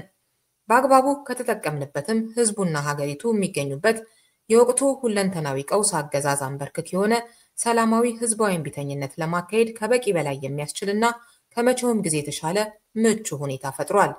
ይህንን ፍላጎታችንን በብቃት እውን ለማድረግ በቅድሚያ በተቃዋሚው ጎራ በተለያየ መንገድ ህዝቡን በሚወክሉ ተቋማት፣ በመገናኛ ብዙሃንና በራሱ በህዝቡ በኩል መሟላት የሚጠበቅባቸው 11 አስፈላጊና መሰረታዊ ቅድመ ሁኔታዎች አሉ። እነሱም የሚከተሉት ናቸው። 1. የጋራ አደጋን በጋራ መታገል።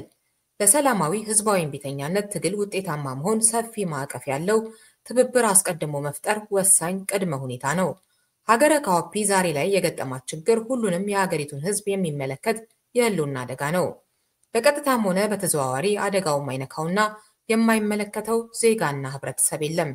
ይህ ነባራዊ ሁኔታ በሀገራችን መኖሩ ትግሉን በትብብር ለማካሄድ የሚያስችል እድል ፈጥሯል። የገጠመንን ይህንን የጋራ አደጋ በእርግጠኝነት መቀልበስና ህልውናችንን ወደፊት ማስቀጠል የምንችለው በተናጠል ሳይሆን በጋራ የተባበረ ትግል ብቻ መሆኑን ተቃዋሚ ኃይሎችና ህዝቡ በቅድሚያ ከልብ አምነን በመቀበል ለተግባራዊነቱ ተግተን መስራት ይጠበቅብናል። 2. በስልቱ አዋጭነት ላይ መተማመንን መፍጠር። በሰላማዊ ትግል አዋጭነት ላይ ግማሽ ልብ በመሆንና ለህዝቡ የተከፋፈለ አቋምን እያቀረቡ ለውጤት መብቃት አይቻልም። ሲቻል ሁላችንም አሊያም ዋና ዋናዎቹና አብዛኛዎቹ ተቃዋሚ ድርጅቶች በሰላማዊ የህዝባዊ እምቢተኛነት ትግል የሚፈለገውን ለውጥ ማምጣት እንደምንችል እርግጠኛ መሆንና ይህንን አቋም በጋራ ለህዝቡ ማቅረብ አለብን። የትጥቅ ትግል በማካሄድ ላይ የሚገኙ አማጽያንም ሰላማዊ ትግል በሚያስገኘው ውጤት የጋራ ተጠቃሚ እንጂ ተጎጂ ስለማይሆኑ ሲቻል የሰላማዊ ህዝባዊ እምቢተኛነቱን ትግል ከልብ ሊደግፉት፣ ቢያንስ ግን ከመቃወም ሊቆጠቡ ይገባል። 3. ባለድርሻ አካላትን አስቀድሞ በብቃት ማስተባበር። የሰላማዊ ትግል አንዱ ጠንካራ ጎን አሳታፊ መሆኑና የበዙ ባለድርሻ አካላት ያሉት መሆኑ ነው። በሀገረ ካኦፒ ያሉና ህዝቡን በተለያየ መንገድ የሚወክሉ አብዛኛዎቹ ሲቪክ ማህበራት፣ የአደባባይ ምሁራን፣ ታዋቂ ግለሰቦች፣ ከሁሉም በላይ ጋዜጠኞችና ማህበራዊ አንቂዎች በምናካሄደው ሰላማዊ ትግል ተባባሪ እንዲሆኑ አስቀድሞ ማግባባትና ማሳመን ያስፈልጋል። 4. በጠራ ስልትና እቅድ መመራት። ሰላማዊ ህዝባዊ እምቢተኛነት ለአሸናፊነት እንዲበቃም ሆነ የመጨረሻ ውጤቱ ዘላቂነት እንዲኖረው ከተፈለገ በተበታተነ ሁኔታና በግብታዊ ስሜት መመራት የለበትም። የክሽፈትና የመጠለፍ አደጋ እንዳያጋጥመው ከተፈለገ በድርጅቶች ስብስብ የሚመራ በአግባቡ በተጠና ስልትና ዕቅድ የሚካሄድ መሆን ይገባዋል። በዚህ ረገድ በቂ ዝግጅት የተደረገ ስለመሆኑም ለሕዝቡ አስቀድሞ በተጨባጭ ማሳወቅ ያስፈልጋል። 5. ትግሉ ለላቀ ውጤት የሚበቃ መሆኑን ማሳመን። የአንድ ሰላማዊ ትግል ውጤታማነት የሚለካው በሂደቱ ሕጋዊነትና ሰላማዊነት ብቻ ሳይሆን በሚያስገኘው ውጤት ዘላቂነትና ጠቃሚነት ጭምር ነው። የሚካሄደው ትግል የመጨረሻ ውጤት የሀገሪቱንና የሕዝቡን ህልውና እንዴት ሊያስቀጥልና የተሻለ ሁኔታ ሊያመጣ እንደሚችል በጠራ ሁኔታ ለሕዝቡ አስቀድሞ ማስረዳትና ማሳመን ያስፈልጋል።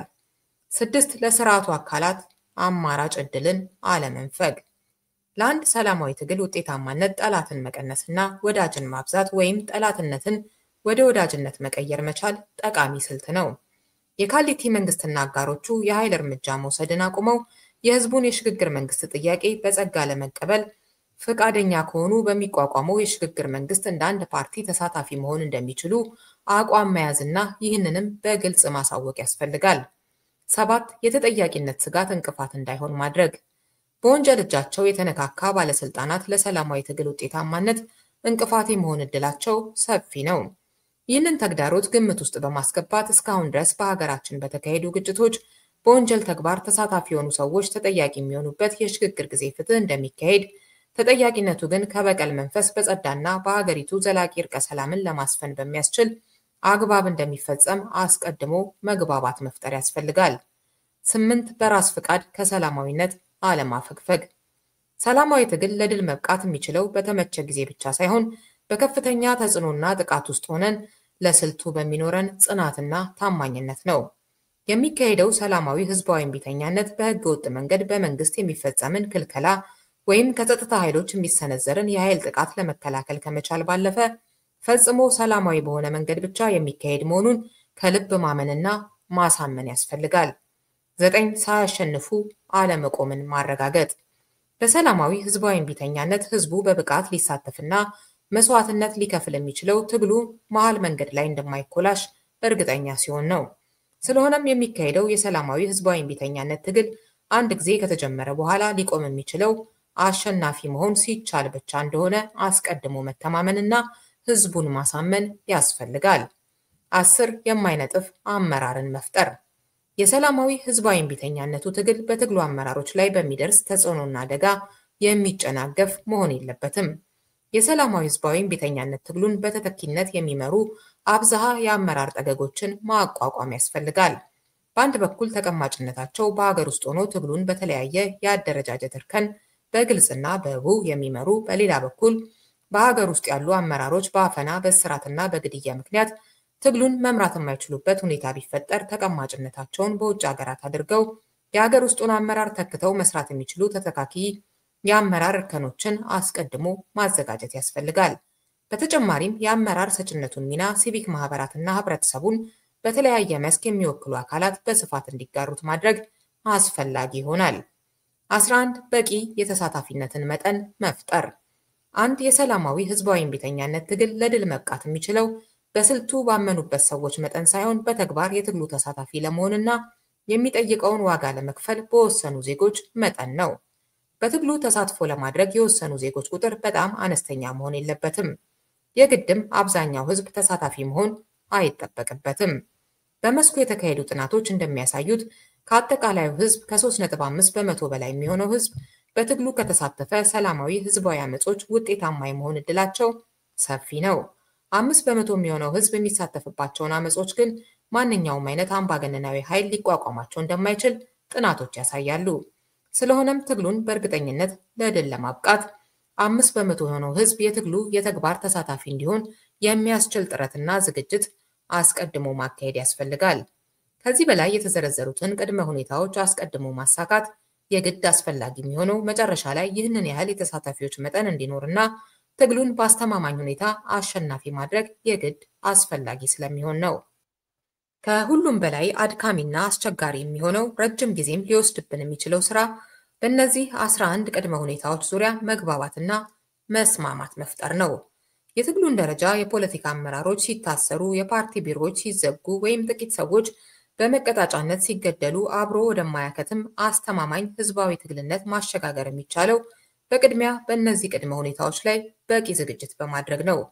በእርግጥም ከግለሰቦች የስልጣን ጥያቄና ከጠባብ ቡድናዊ ስሜት ወጥተን የጋራ የህልውና ጉዳያችንን ማስቀደም ከቻልን በእነዚህ ቅድመ ሁኔታዎች መስማማትና ተጨባጭ ዝግጅት ማድረግ በእርግጠኛነት ይቻላል።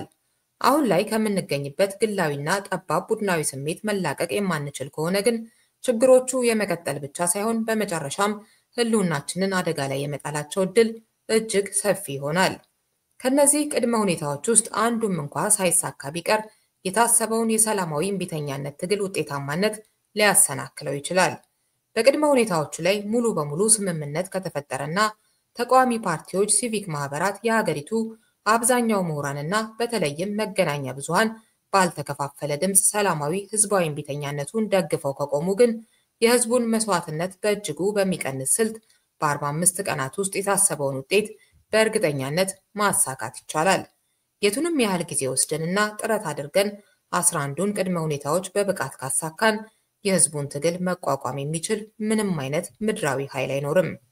በሰላማዊ ህዝባዊ እምቢተኛነት በ45 ቀናት ውስጥ በሚከተለው የትግበራ ቅደም ተከተሎች መሰረት በእርግጠኛነት ለአሸናፊነት መብቃት እንችላለን።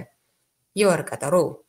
የወር ቀጠሮ ከፍ ሲል የተዘረዘሩትን ቅድመ ሁኔታዎች በብቃት የሚያሳካ በቂ ስራ ከተሰራ በኋላ ሰላማዊ ህዝባዊ እምቢተኛነቱ በይፋ ከመጀመሩ ቢያንስ ከአንድ ወር በፊት የእምቢተኝነቱ ትግል መቼ እንደሚጀምር ለህዝቡና ለዓለም አቀፉ ህብረተሰብ አስቀድሞ በይፋ የሚታወጅበት ጊዜ ነው። ይህ የአንድ ወር የቀጠሮ ጊዜ ስለ ትግሉ ዓላማና አስፈላጊነት፣ የአፈጻጸም ሂደትና ሊያስገኘው ስለሚችለው የመጨረሻ ውጤት ለህዝቡ በአግባቡ በማስገንዘብ እቅዱ አስቀድሞ ከፍተኛ ህዝባዊ ትኩረትና ተቀባይነት እንዲያገኝ ቅስቀሳ የሚካሄድበት ጊዜ ነው። ህዝባዊ እምቢተኛነቱን የሚመለከቱ ቀዳሚ መረጃዎች በግልጽና በዝርዝር በቃለ መጠይቅ፣ በጋዜጣዊ መግለጫና በተለያዩ መንገዶች ለህዝብ የሚቀርቡት በዚህ የወር ቀጠሮ ወቅት ይሆናል።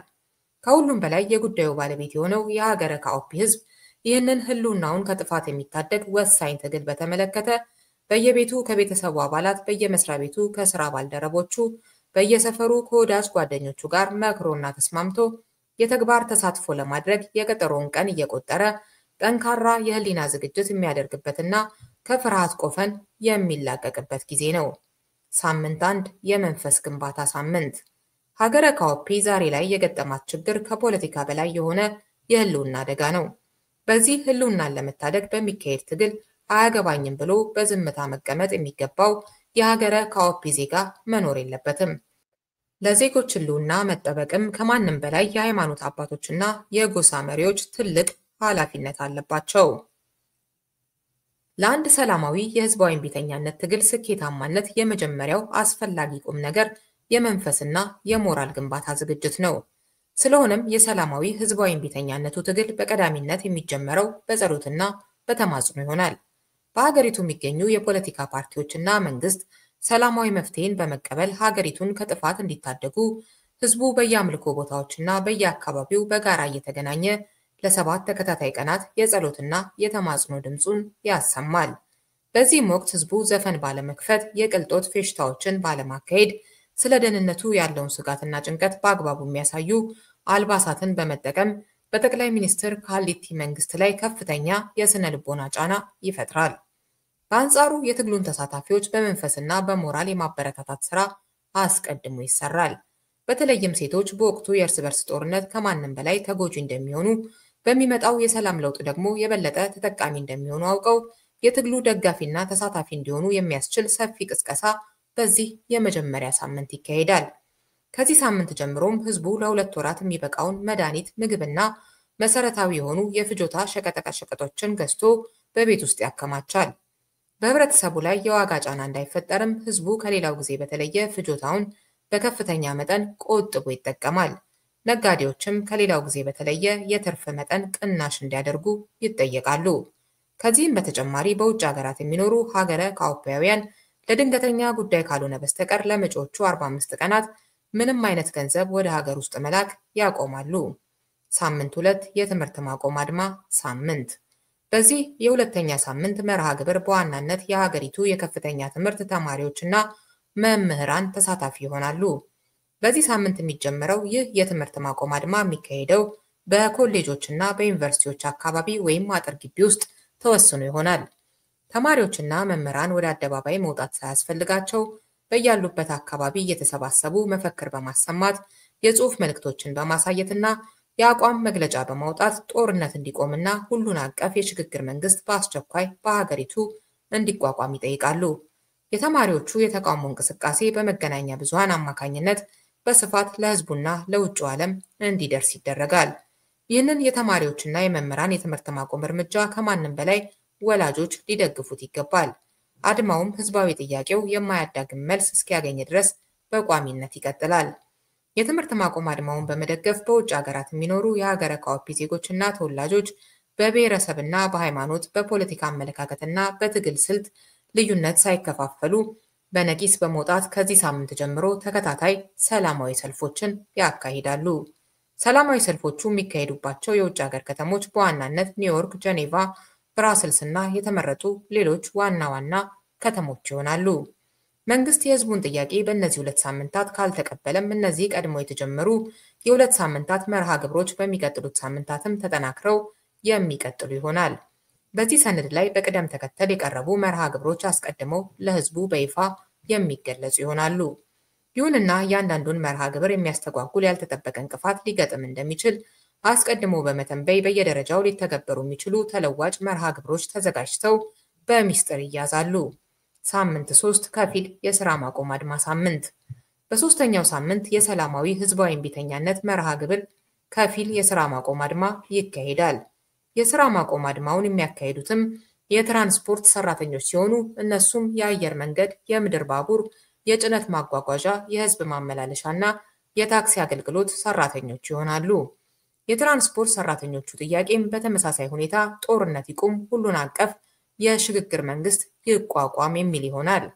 ከዚህ በተጨማሪም የመንግስት የጸጥታ ሰራተኞች የህዝቡን ጥያቄ እንዲደግፉ፣ የውጭ መንግስታትን በካሊቲ መንግስት ላይ አስፈላጊውን ጫና እንዲፈጥሩ ይጠየቃሉ።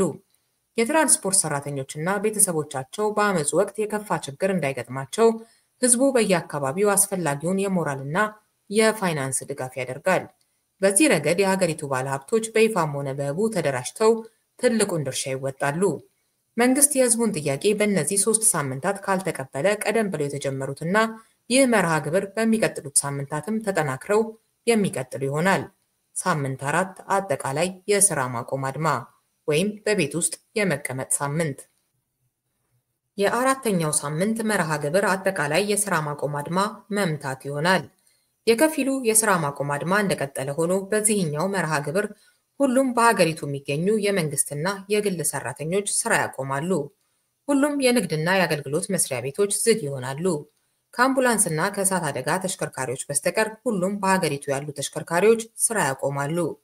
ቀደም ሲል ይቀርቡ የነበሩት ጥያቄዎች በተጨማሪ የህዝቡ ትግል ወደ አደባባይ ጥሶ ከመውጣቱ በፊት የካሊቲ መንግስት የህዝቡን ጥያቄ በጸጋ እንዲቀበል በቀናት የተገደበ ጥያቄ ይቀርብለታል። የህዝቡን ጥያቄ መቀበል ተስኖት ወደ ኃይል እርምጃ የሚገባ ከሆነም ህዝቡ መብቱን ለማስከበርና ራሱን ከመንግስት ታጣቂ ኃይሎች ጥቃት ለመከላከል ሲል ሊወስድ ስለሚችለው አጸፋዊ የኃይል እርምጃ ተጠያቂው ራሱ መንግስት እንደሚሆን ይገለጻል። መንግስት ህገወጥ የኃይል እርምጃ በመውሰድ በዜጎች አካልና ህይወት ላይ አደጋ የሚያደርስ ከሆነም የካሊቲ መንግስትና ተባባሪዎቹ የህግ ተጠያቂ የመሆን እንጂ ወደፊት የሚቋቋመው የሽግግር መንግስት አካል የመሆን ዕድል እንደማይኖራቸው ግልጽ ማስጠንቀቂያ ይሰጣቸዋል። በዚህ የአራተኛ ሳምንት መርሃ ግብር ለሥራ ማቆም አድማ ከተጠራው ህዝብ ቢያንስ 50 ከመቶ መሳተፍ ከቻለ መንግስት አመፁን ከዚያ በላይ ተቋቁሞ የመቀጠል ዕድሉ ጠባብ ይሆናል። የኢኮኖሚ አቅሙ በከፍተኛ መጠን ከመዳከሙም በላይ ውስጣዊ መከፋፈልና መፈረካከስ ስለሚገጥመው ዓለም አቀፍ ጫናም ስለሚበዛበት በቀጣይ አመጾች የዜጎች ህይወት አደጋ ላይ ከመውደቁ በፊት የህዝቡን ጥያቄ ለመቀበል ሊገደድ ይችላል። መንግስት ያልጠበቅነው አቅም አግኝቶ የህዝቡን የሥራ ማቆም አድማ ተቋቁሞ መቀጠል ከቻለ ግን የሚከተለውና ወሳኝ የሆነው የ5ኛ ሳምንት አገዛዝ አንቀጥቅጥ መርሃ ግብር ይጠራል። ሳምንት 5 የውሎ ገብ አገዛዝ አንቀጥቅጥ ሰልፎች ሳምንት። የቀዳሚዎቹ የ4 ሳምንታት የሰላማዊ ህዝባዊ እምቢተኛነት ተሳታፊዎች ከስራ ከመባረርና ቢበዛ ከመታሰር ባለፈ ለህይወት አደጋ የሚጋለጡበት ዕድል ጠባብ ነው። እነዚህን መርሃ ግብሮች ቀዳሚ ማድረግ የሚጠቅመውም የህዝቡን መስዋዕትነት በተቻለ አቅም አነስተኛ ለማድረግ ስለሚረዳ ነው። በእንዲህ አይነቱ የህዝባዊ አመፅ እንቅስቃሴ ብዙ ዜጎች ከስራ ሊባረሩና ሊታሰሩ እንደሚችሉ አስቀድሞ መገመትና መዘጋጀት ያስፈልጋል። እንዲህ አይነት ሁኔታ ሲፈጠር እየተፈጸመ የሚገኘውን የአፈና እርምጃ ለህዝቡና ለዓለም በተከታታይ ከማጋለጥ ባለፈ ከስራ የተባረሩ ዜጎች ወደ ስራ እንዲመለሱ ወይም የታሰሩ ዜጎች ከእስር እንዲፈቱ በመጠየቅ ጊዜን ማጥፋት አስፈላጊ አይሆንም። ይልቁንም የሚያስፈልገው ከስራ የተባረሩትና የታሰሩት ዜጎች የታጋይነት ሞራላቸው እንዲጠበቅ ማበረታታት፣ ቤተሰቦቻቸው ለችግር እንዳይጋለጡ አስፈላጊውን የሞራልና የፋይናንስ እገዛ ማድረግ ነው። እንዲያውም ከስራ መባረርን አለመፍራትና ከስራ በተባረሩ ሰራተኞች ምትክ ተቀጣሪ ላለመሆን መወሰን ያስፈልጋል። መታሰርንም እንደ ቀላልና የሚጠበቅ መስዋዕትነት በመቁጠር ሆን ብሎ እስር ቤቶች እንዲጨናነቁና የእስረኛው ብዛት ከመንግስት የማሰር አቅምና ቁጥጥር በላይ እንዲሆን ማድረግ ያስፈልጋል። ይህ አምስተኛው የሰላማዊ ሰልፎች ሳምንት ከቀዳሚዎቹ በተለየ የዜጎች ግድያ በከፍተኛ መጠን ሊከሰት የሚችልበት ሂደት ነው። ይህንን ማወቅና በዜጎች ላይ ሊደርስ የሚችለውን የህይወት አደጋ ለመቀነስ የሚያስችሉ የተለያዩ ስልቶችን መጠቀም ያስፈልጋል። ከነዚህ ስልቶች ውስጥ የመጀመሪያው ራስን ከኃይል እርምጃ መቆጠብ ነው። ሁለተኛው ለመንግስት የጸጥታ ኃይሎች ተገቢውን አክብሮት ማሳየት ነው። ሶስተኛው የሚካሄደው ትግል ህጋዊ መብት መሆኑን የጸጥታ ሰራተኞች እንዲረዱትና የህዝቡን ፍትሃዊ ትግል በኃይል እርምጃ ለማጨናገፍ እንዳይሞክሩ ማሳሰብ ነው። አራተኛው መብትን ለማስከበርና ለህዝብ ህልውና መቀጠል ለሚደረገው ትግል ህዝቡ መሞትን ጭምር በጸጋ የሚቀበል እንጂ ፈጽሞ የማይፈራ መሆኑን በግልጽ ማሳየት ነው። አምስተኛው በሰላማዊ ስልት የሚታገለው ህዝብ ላይ የጸጥታ ሰራተኞች ህገወጥ የኃይል እርምጃ መውሰድ ከጀመሩ በኋላ ህዝቡ ራሱን ለመከላከል በጸጥታ ሰራተኞች ላይ ለሚወስደው አጸፋዊ የኃይል እርምጃ ተጠያቂው መንግስትና ራሳቸው የጸጥታ ሰራተኞቹ መሆናቸውን በአግባቡ ማሳሰብ ነው። ስድስተኛውና የመጨረሻው ህገወጥ የኃይል እርምጃ በሚወስዱ የጸጥታ ሰራተኞች ላይ ህዝቡ ራሱን የመከላከል አጸፋዊ የኃይል እርምጃ ለመውሰድ ሊገደድ እንደሚችልና ለዚያ ራስን የመከላከል አጸፋዊ እርምጃም ተጠያቂው ስርዓቱ እንጂ ህዝብ እንደማይሆን በግልጽ ማስገንዘብ ይሆናል። በዚህ መልኩ በቂ ግንዛቤ ከተፈጠረ በኋላ በሀገሪቱ ዋና ከተማ በማዮና በሌሎቹ 10 ትላልቅ የክፍለ ሀገራት ከተሞች የውሎ ገብ የሰላማዊ ሰልፍ ለ7 ተከታታይ ቀናት ይጠራል። ለእነዚህ ሰላማዊ ሰልፎች የሚያስፈልጉ ባነሮችና ፖስተሮች በፓርቲዎች ጽሕፈት ቤት ሳይሆን በየመኖሪያ ቤቱ ይዘጋጃሉ። ሰላማዊ ሰልፎቹ መድረሻ ቦታ እንጂ የተለየ መነሻ ቦታ አይኖራቸውም። መነሻቸው የእያንዳንዱ ሰልፈኛ ቤትና ሰፈር ይሆናል። ልክ እንደ ጅረት ወንዝ እያንዳንዱ የትግሉ ተሳታፊ ዜጋ ከየቤቱ እየወጣ ከሰፈርተኛው ሰልፈኛ ጋር ይቀላቀላል። ከዚያም ከየመኖሪያ ሰፈሩ እየወጣ ወደ ሰፈሩ ዋና መንገድ ይገባል። ከሰፈር መንገድ ወጥቶም ወደ የአውራ ጎዳናዎች ይተማል። በመጨረሻም ከየአውራ ጎዳናዎቹ ወደ መዳረሻው አደባባይ ይጎርፋል። ይህም የጸጥታ ሰራተኞች ሰልፉን በቀላሉ ማስቆምና መበተን የማይችሉበት ከአቅም በላይ የሆነ ሁኔታን ይፈጥራል። ሰላማዊ ሰልፉ መንግስት የህዝቡን ጥያቄ እስካልተቀበለ ድረስ ለተከታታይ 7 ቀናት በየቀኑ ከ3 እስከ 4 ሰዓት ለሚሆን ጊዜ ይካሄዳል። ከጸጥታ ሰራተኞች በኩል የኃይል እርምጃ ቀድሞ እስካልተወሰደ ድረስ ሰልፎቹ መካሄድ ያለባቸው በፍጹም ሰላማዊነት ይሆናል። መንግስት ህልውናውን የማጣት ጭንቀት ውስጥ እየገባ ስለሚመጣም በመቀጣጫነት ሰዎችን መግደሉ እንደማይቀር አስቀድሞ መገመት አለበት። ሰው በተገደለ ቁጥርም አመፁ የሚቀንስ ሳይሆን የበለጠ እየተባባሰ መሄድና ከቁጥጥር ውጭ የሆነ አደጋ የመፍጠር ዕድል እንዳለው በግልጽ በማሳየት የመቀጣጫ እርምጃው እንደማይሰራ መንግስትን ተስፋ ማስቆረጥ ያስፈልጋል። ሰልፎቹ በዚህ መልክ ለተወሰኑ ቀናት በሁሉም ከተሞች ከተካሄዱ መንግስት በፍጥነት ይዳከማል። በቅድሚያ የክፍላት ሀገራቱ አስተዳደሮች ወገንተኝነታቸውን ወደ ህዝቡ ሊያደርጉና የትግሉ ተጋሪ ሊሆኑ ይችላሉ። ቀጥሎም የጸጥታ ሰራተኞች በህዝቡ ላይ ላለመተኮስና ችግሩ በሰላማዊ ውይይት እንዲፈታ በመንግስት ላይ ጫና ሊፈጥሩ ይችላሉ። የመንግስት ከፍተኛ ባለስልጣናትም ለራሳቸውና ለቤተሰባቸው የወደፊት ደህንነት ሲሉ አሰላለፋቸውን ከህዝቡ ጋር ማድረግ ይጀምራሉ። በዚህ ወቅት አገዛዙ በድንገት የመፈረካከስ ወይም በራሱ የጦር ጀነራሎች የመፈንቅለ መንግስት አደጋም ሊገጥመው ይችላል። የግድያ እርምጃው እየበዛ በመጣ ቁጥር የዓለም አቀፉ ህብረተሰብ ጫናም ከፍተኛ እየሆነ ይመጣል። መንግስት ህዝባዊ ድጋፉን ሙሉ በሙሉ ስለሚያጣ ከዚህ በላይ አመፁን ተቋቁሞ መቀጠል ይሳነዋል።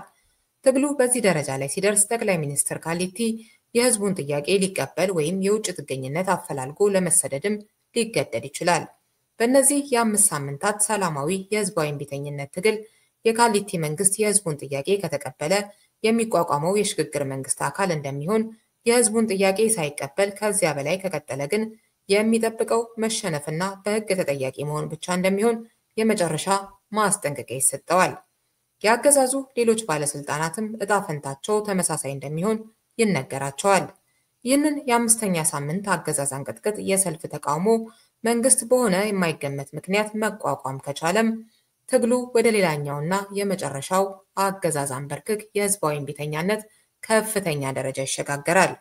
ሳምንት 6 የውሎ አዳር አገዛዝ አንበርክክ ህዝባዊ እምቢተኝነት። ላለፉት 5 ሳምንታት የሚካሄደውን ትግል የካሊቲ መንግስት ተቋቁሞ የመቀጠል እድሉ እጅግ በጣም ጠባብ ነው። ነገር ግን መንግስት እንደምንም ተንገዳግዶ መቀጠል ከቻለ እንኳን በከፍተኛ መጠን መዳከሙ አይቀሬ ይሆናል። ኢኮኖሚው እንዳልነበር ሆኖ ይሽመደመዳል።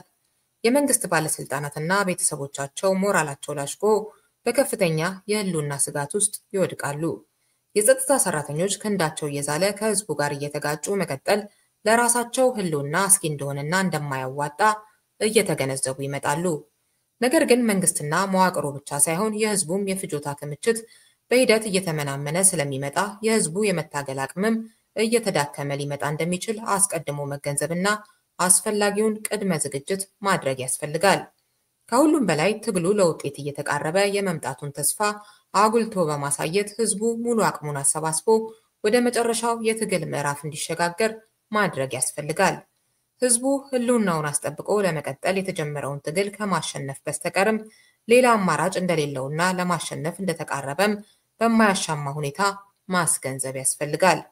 በዚህ የ6ኛ ሳምንት አገዛዝ አንበርክክ የህዝባዊ እምቢተኛነት መርሃ ግብር ህዝቡ በሁሉም ከተሞች በ5ኛው ሳምንት ለሰላማዊ ሰልፍ በወጣበት ተመሳሳይ መንገድ በከፍተኛ መጠን መድረሻ እንዲሆን ወደ ተወሰነ ቦታ ይተማል። ይህ የ6ኛ ሳምንት መርሃ ግብር ግን የውሎ ገብ ሰልፍ አይደለም። መንግስት እስካልተሸነፈ ድረስ ህዝቡ ወደ ቤቱ ላይ መለስ ወስኖ የሚያካሂደው የመጨረሻ የሞት የሽረት አመጽ ነው። ለቀናት የሚበቁ ደረቅ ምግቦችና የሚጠጣ ውሃ፣ የሌሊቱን ቅዝቃዜ ለመቋቋም የሚያስችለውን አልባሳት ይዞ በዋለበት እያደረ እስከ መጨረሻው ድል ድረስ መታገሉን ይቀጥላል። የዚህኛው ሰልፍ የመድረሻ ቦታዎች አደባባዮች አይሆኑም። መድረሻዎቹ ቤተ መንግስቱ፣ የሀገሪቱ የቴሌቪዥንና የሬዲዮ ጣቢያዎች፣ የሀገር ውስጥ ደህንነቱና የመከላከያ ሚኒስትሩ ዋና መምሪያዎች ይሆናሉ። በክፍላት ሀገራት ደረጃም ተመሳሳይ ተቋማት የመድረሻ ቦታ እንዲሆኑ ይደረጋል። እነዚህን ተቋማት ህዝቡ በነቂስ ወጥቶና ከቦ ይቀመጣል። ወደ የተቋማቱ መግባትና መውጣትንም ያግዳል። በዚህ ወቅት የዓለም ትኩረት ሁሉ በሀገረ ካኦፒ ላይ ይሆናል። ህዝቡ ከየቤቱ ያመጣቸው ምግቦች ተካፍሎ እየበላ ለቀናት ከበባውን አጠናክሮ ይቀጥላል። የምግብና የውሃ አቅርቦት እጥረት እንዳይኖርም ባለሀብቶችና ባለተሽከርካሪዎች የተጠናከረ እገዛ ያደርጋሉ። የትግሉ ግለት በዚህ ደረጃ ላይ ሲደርስ የካሊቲ መንግስት ከአምባገነናዊ ባህሪው በመነጨና በአልሞት ባይ ተጋዳይነት በቻይና በቲናንሚን አደባባይ ሲሆን እንደታየው ታንኮችን ጭምር አሰማርቶ በብዙ ሰላማዊ ዜጎች ላይ ጭካኔ የተሞላበት የግድያ እርምጃ ሊወስድ ይችላል። መንግስት እንዲህ ያለ የጭካኔ እርምጃ መውሰድ ሲጀምር መሸነፉን አውቆ የመጨረሻ ዕድሉን እየሞከረ እንደሆነና ብዙ ህዝብ እየገደለ የመቀጠል አቅም እንደማይኖረው መገንዘብ ያስፈልጋል። በመቶዎች የሚቆጠሩ ሰልፈኞች ቢገደሉ እንኳ የሚከፈለው መስዋዕትነት ሚሊዮኖች በጦርነት እንዳያልቁና ሀገር እንዳይፈርስ ለማድረግ መሆኑን በመገንዘብ የበለጠ መጽናት ያስፈልጋል። እንዲህ አይነት ወንጀል በዜጎች ላይ መፈጸም ከጀመረ በኋላ የካሊቲ መንግስት በህዝቡ ዘንድ እንደ አንድ ወንጀለኛና ጠላት መንግስት ተደርጎ ይፈረጃል። ከዚያም ህዝቡ አገዛዙን ለማሸነፍና ህልውናውን ለማትረፍ የሚያስችለውን ማንኛውም አይነት አጸፋዊ እርምጃ እንዲወስድ የመጨረሻ ጥሪ ይቀርባል። በቅድሚያ መንግስት ሽንፈቱን ተቀብሎ እጁን እንዲሰጥ ይጠየቃል። እጁን የማይሰጥ ከሆነ ግን ህዝቡ ተቋማቱን ጥሶ በመግባት እንደሚቆጣጠራቸው የ24 ሰዓት ማስጠንቀቂያ ይሰጣል። ትግሉ በዚህ ደረጃ ላይ ሲደርስ ሰላማዊ ትግሉን የመሩትና ጠመንጃ አንስተው እየታገሉ ያሉ ተቃዋሚ ኃይሎች ለአንድ ወር የሚቆይና ኃላፊነቱ የተወሰነ የጋራ ጊዜያዊ ሀገራዊ ግብረ ኃይል ማቋቋማቸውን፣ የዚህ ጊዜያዊ ግብረ ኃይል ኃላፊነትም በመላው ሀገረ ካኦፒ ሰላምና መረጋጋትን ማስፈንና የሽግግር መንግስት የማቋቋም ቅድመ ሁኔታን ማመቻቸት እንደሚሆን በሰነድ አዘጋጅተው ለህዝቡ ይፋ ያደርጋሉ። ከከፍተኛ አዛዦች በታች ያሉ የሀገሪቱ የጸጥታ ተቋማት አባላትም የሰላምና መረጋጋቱ ሂደት አካል እንዲሆኑ ጥሪ ይደረግላቸዋል። የህዝቡ ትግል በዚህ ደረጃ ላይ ከደረሰ በኋላ የካሊቲ መንግስት ከሁለት አንዱ ከመምረጥ ውጪ ሌላ አማራጭ አይኖረውም። እጁን በፍቃዱ ይሰጣል ወይም በህዝብ ኃይል ተገዶ በቁጥጥር ስር ይውላል። ከድል በኋላ በተቃዋሚው ኃይል ውይይት እና ድርድር ለ3 ዓመት የሚቆይ ጊዜያዊ የሽግግር መንግስት ይቋቋማል። የሽግግር መንግስቱ ብሔራዊ እርቀ ሰላምና ሀገራዊ መግባባት የመፍጠር፣ የሽግግር ጊዜ ፍትህ የማስፈን፣ መሰረታዊ ቅራኔዎችን ለመፍታት በሚያስችል አግባብ ህገ መንግስት የማርቀቅና የማጸደቅ፣ የወደሙ መሰረታዊ የህዝብ አገልግሎት ተቋማትን መልሶ የመገንባት፣ የሀገሪቱን የጸጥታ ተቋማትን እንደገና የማደራጀት፣ ለነፃና ፍትሃዊ ምርጫ ምቹ ሁኔታ የመፍጠር ስልጣን ይኖረዋል። የጥቅም ግጭትን ለማስወገድ እንዲረዳ የሽግግር መንግስቱ ፕሬዝደንት ሆኖ የሚመረጠው ሰው ለቋሚ መንግስት በሚካሄደው ሀገራዊ ምርጫ የማይወዳደር እንዲሆን ይደረጋል። ይህን አይነት የሽግግር መንግስት ለማቋቋም የሚያስችለው ረቂቅ ሰነድ አስቀድሞ ተዘጋጅቶ ከመጀመሪያው የወር ቀጠሮ ጊዜ ጀምሮ ለህዝብ ይፋ ይደረጋል። ማጠቃለያ፣ የሀገረ ካኦፒ የእርስ በርስ ጦርነት ከተጀመረ 10 ዓመት ሆኖታል።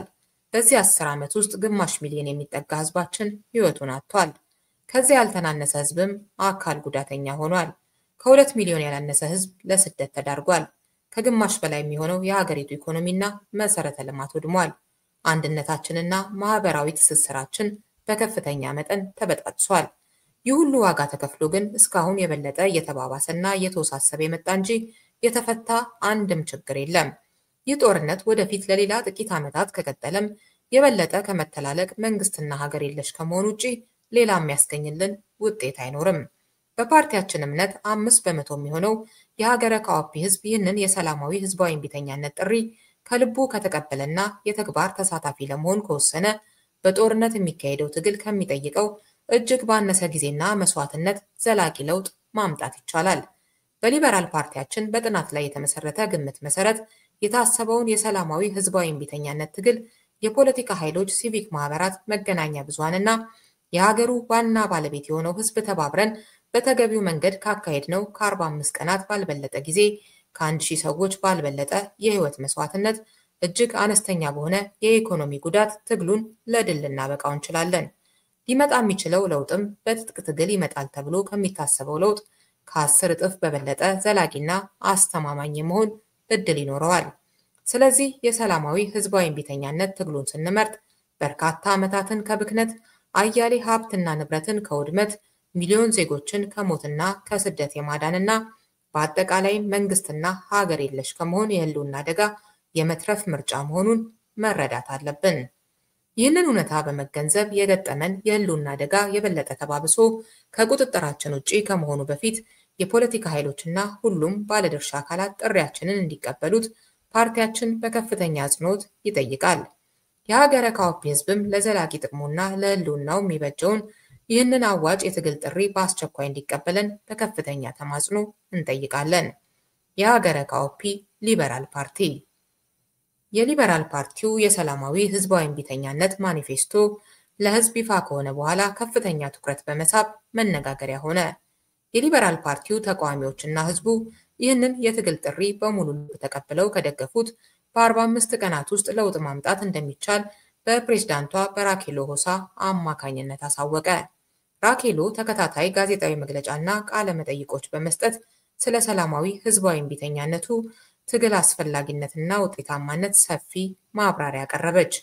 በሊበራል ፓርቲው አቋምና ታማኝነት ላይ በርካታ አወዛጋቢ ጥያቄዎች ይነሱ ስለነበር ራኬሎ በሀገሪቱ በቁጥር 1 ተነባቢ ለሆነውና ዘካኦፒ በመባል ከሚታወቀው ዕለታዊ ጋዜጣ ጋር ቃለ መጠይቅ በማድረግ ለሚከተሉት መሰረታዊ ጥያቄዎች መልስ ሰጠች። ዘካኦፒ ያቀረባችሁትን የሰላማዊ ህዝባዊ እምቢተኛነት ጥሪ አብዛኛው ህዝብ አልተቀበለውም። ለምን ይመስልሻል?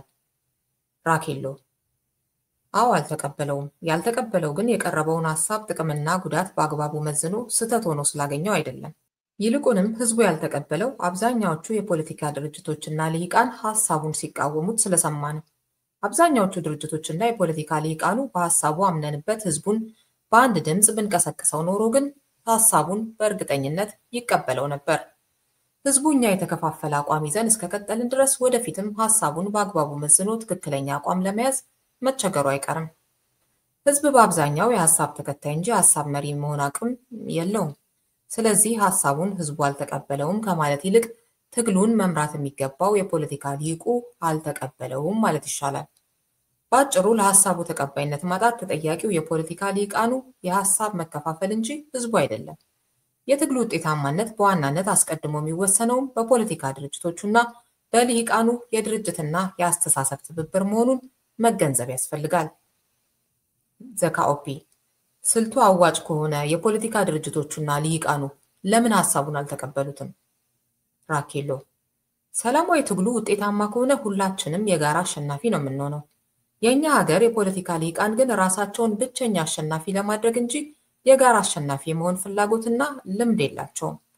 በአሁኑ ወቅት መንግስትም ሆነ አማጽያኑ ድርድርንና ሰላማዊ አማራጭን መቀበል የማይፈልጉት የስልቱን አዋጭነት ባለመገንዘብ ሳይሆን ሁሉም የየራሳቸውን የተሳሳተ ስሌት አስልተው ሰላማዊ ትግሉ ብቻዬን አሸናፊ የመሆን እድሌን ያሳጣኛል ብለው ስለሚሰጉ ነው። ከዚህ በተለየ በአሳማኝ ምክንያት ሰላማዊ ትግሉ እንደማይጠቅም ሞጋች ሐሳብ ያቀረበ ኃይል እስካሁን አላየንም። እኛ ሰላማዊ ትግል ያዋጣል የምንለው በበቂ ጥናትና የሌሎች ሀገሮች ተጨባጭ ልምድ ተነስተን ነው። ሌላውን ሁሉ ትተን የተደራጀ ኃይል ባለመኖሩ ምክንያት ትግሉ በወታደራዊ ኃይሎች ቢጠለፍም የፕሬዝዳንት ክራቫሙንን መንግስት የጣለውና ካሊቲን ወደ ስልጣን ያመጣው ሰላማዊ ትግል መሆኑ መረሳት የለበትም። ዘካኦፒ ህዝቡ በሰላማዊ ትግሉ ከተሳተፍን መንግስት ከስራ ሊያባርረን፣ ሊያስረንና ሊገለን ይችላል ብሎ ይሰጋል። ይህ ሰላማዊ ትግሉን ላለመደገፍ በቂ ምክንያት አይደለም? ራኬሎ ይህ ዋጋ መክፈልን ለመፍራት እንጂ ሰላማዊ ትግሉን ላለመደገፍ በቂ ምክንያት አይደለም። ዋጋ የማይከፈልበት ትግል የሌለ መሆኑ እንደተጠበቀ ሆኖ ህዝቡ በወቅቱ ጦርነት የበለጠ ዋጋ እየከፈለ ነው። ሰላማዊ ትግሉ አዋጭ አይደለም እየተባለ የሚከሰሰው 120 ሰዎች ስለሞቱ ነው። በጦርነቱ ግን እስካሁን የግማሽ ሚሊዮን ህዝብ ህይወት አጥተናል። ነገሮች በዚሁ ከቀጠሉም በእጅጉ ከዚህ የባሰም ዋጋ ይከፈላል። በእኛ በኩል በጥናት ላይ ተመስርተን በተጋነነ ግምት ከ1000 ባልበለጠ ሰው መስዋዕትነት ሰላማዊ ትግሉ ለድል መብቃት ይችላል ብለን አምነናል። በእኛ እምነት ይህንን ጦርነት ማስቀጠል እንደ ሀገርና ህዝብ የመጥፋት ምርጫ እንጂ ምክንያታዊና አዋጭ ስልት አይደለም። ጦርነቱ የሚያባብሰው እንጂ የሚያስቀርልን አደጋ የለም። በያዝነው የጦርነት መንገድ ከቀጠልን የጊዜ ጉዳይ ካልሆነ በስተቀር በሰላማዊ ትግሉ ብንሳተፍ ይመጣብናል ብለን የምንፈራው አደጋ በብዙ እጥፍ ተባስቶ በሂደት ለሁላችንም መዳረሱ አይቀርም። በየቤታችን በተቀመጥንበት አንኳኩቶ ይመጣል። ከሞት በመለስ ስላለው የሥራ መባረርና የመታሰር ችግር ህዝቡ መጨነቅ የለበትም። ትግሉን የምንጀምረው በ45 ቀን እንደምናጠናቀቀው እርግጠኛ ሆነን ስለሆነ ከ45 ቀን በላይ ከሥራ ተባሮ ወይም ታስሮ የሚቆይ ሰው አይኖርም። 11ዱ ቅድመ ሁኔታዎች አስቀድመው እንዲሟሉ የምንፈልገው በዚህ ረገድ እርግጠኛ መግባባት እንዲፈጠር ስለምንፈልግ ነው። ዘካኦፒ የ1000 ሰውን መሞት እንደቀላል የቆጠራችሁት ይመስላል። ተገቢ ነው? ለእናንተ ስልጣን ሲባል 1000 ሰው መሞት አለበት? ራኬሎ አቅለን ማየት አይደለም። ጥያቄው 1000 ሰው ሞቶ ሌላ ተጨማሪ ግማሽ ሚሊዮን ህዝብን ከእልቂትና ከስደት ሀገሪቱንም ከመፍረስ መታደግ አይቻልም ወይ የሚል ነው።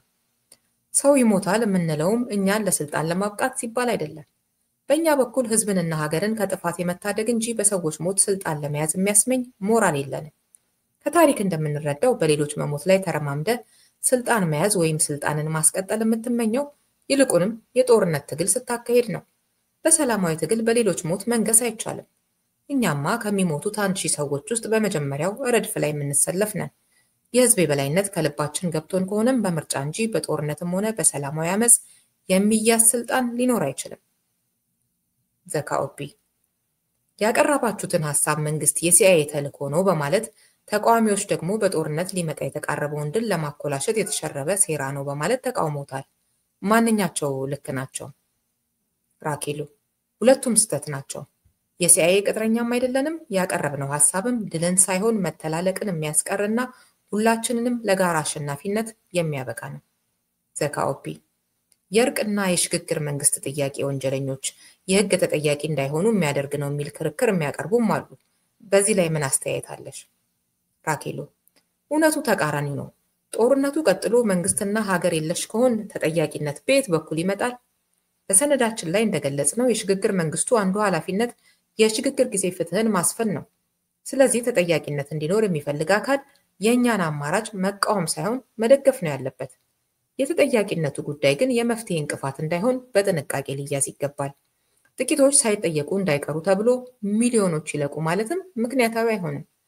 ተጠያቂነት መቅረት የሌለበት ቁም ነገር ቢሆንም ሚሊዮኖችን ከሞት ከማዳን የበለጠ አጀንዳ እንዳልሆነ ግን መገንዘብ ጠቃሚ ነው። ዘካኦፒ ሐሳባችሁን ህዝቡ ካልተቀበለው ቀጣዩ እርምጃችሁ ምን ይሆናል? በእኛ እምነት የሀገረ ካኦፒ ህዝብ ይህን መፍትሄ ከመቀበል ውጭ ሌላ አዋጭ አማራጭ የለውም። ያለው ምርጫ የቱንም ያህል ከባድ ቢሆን የሰላማዊ እምቢተኝነቱን መፍትሄ ተቀብሎ መዳን አሊያም በተያዘው የጦርነት መንገድ ቀጥሎ መተላለቅና ሀገር የለሽ መሆን ነው። ስለዚህ በእኛ በኩልም ከዚህ የተለየና የተሻለ ሌላ አማራጭ የለንም።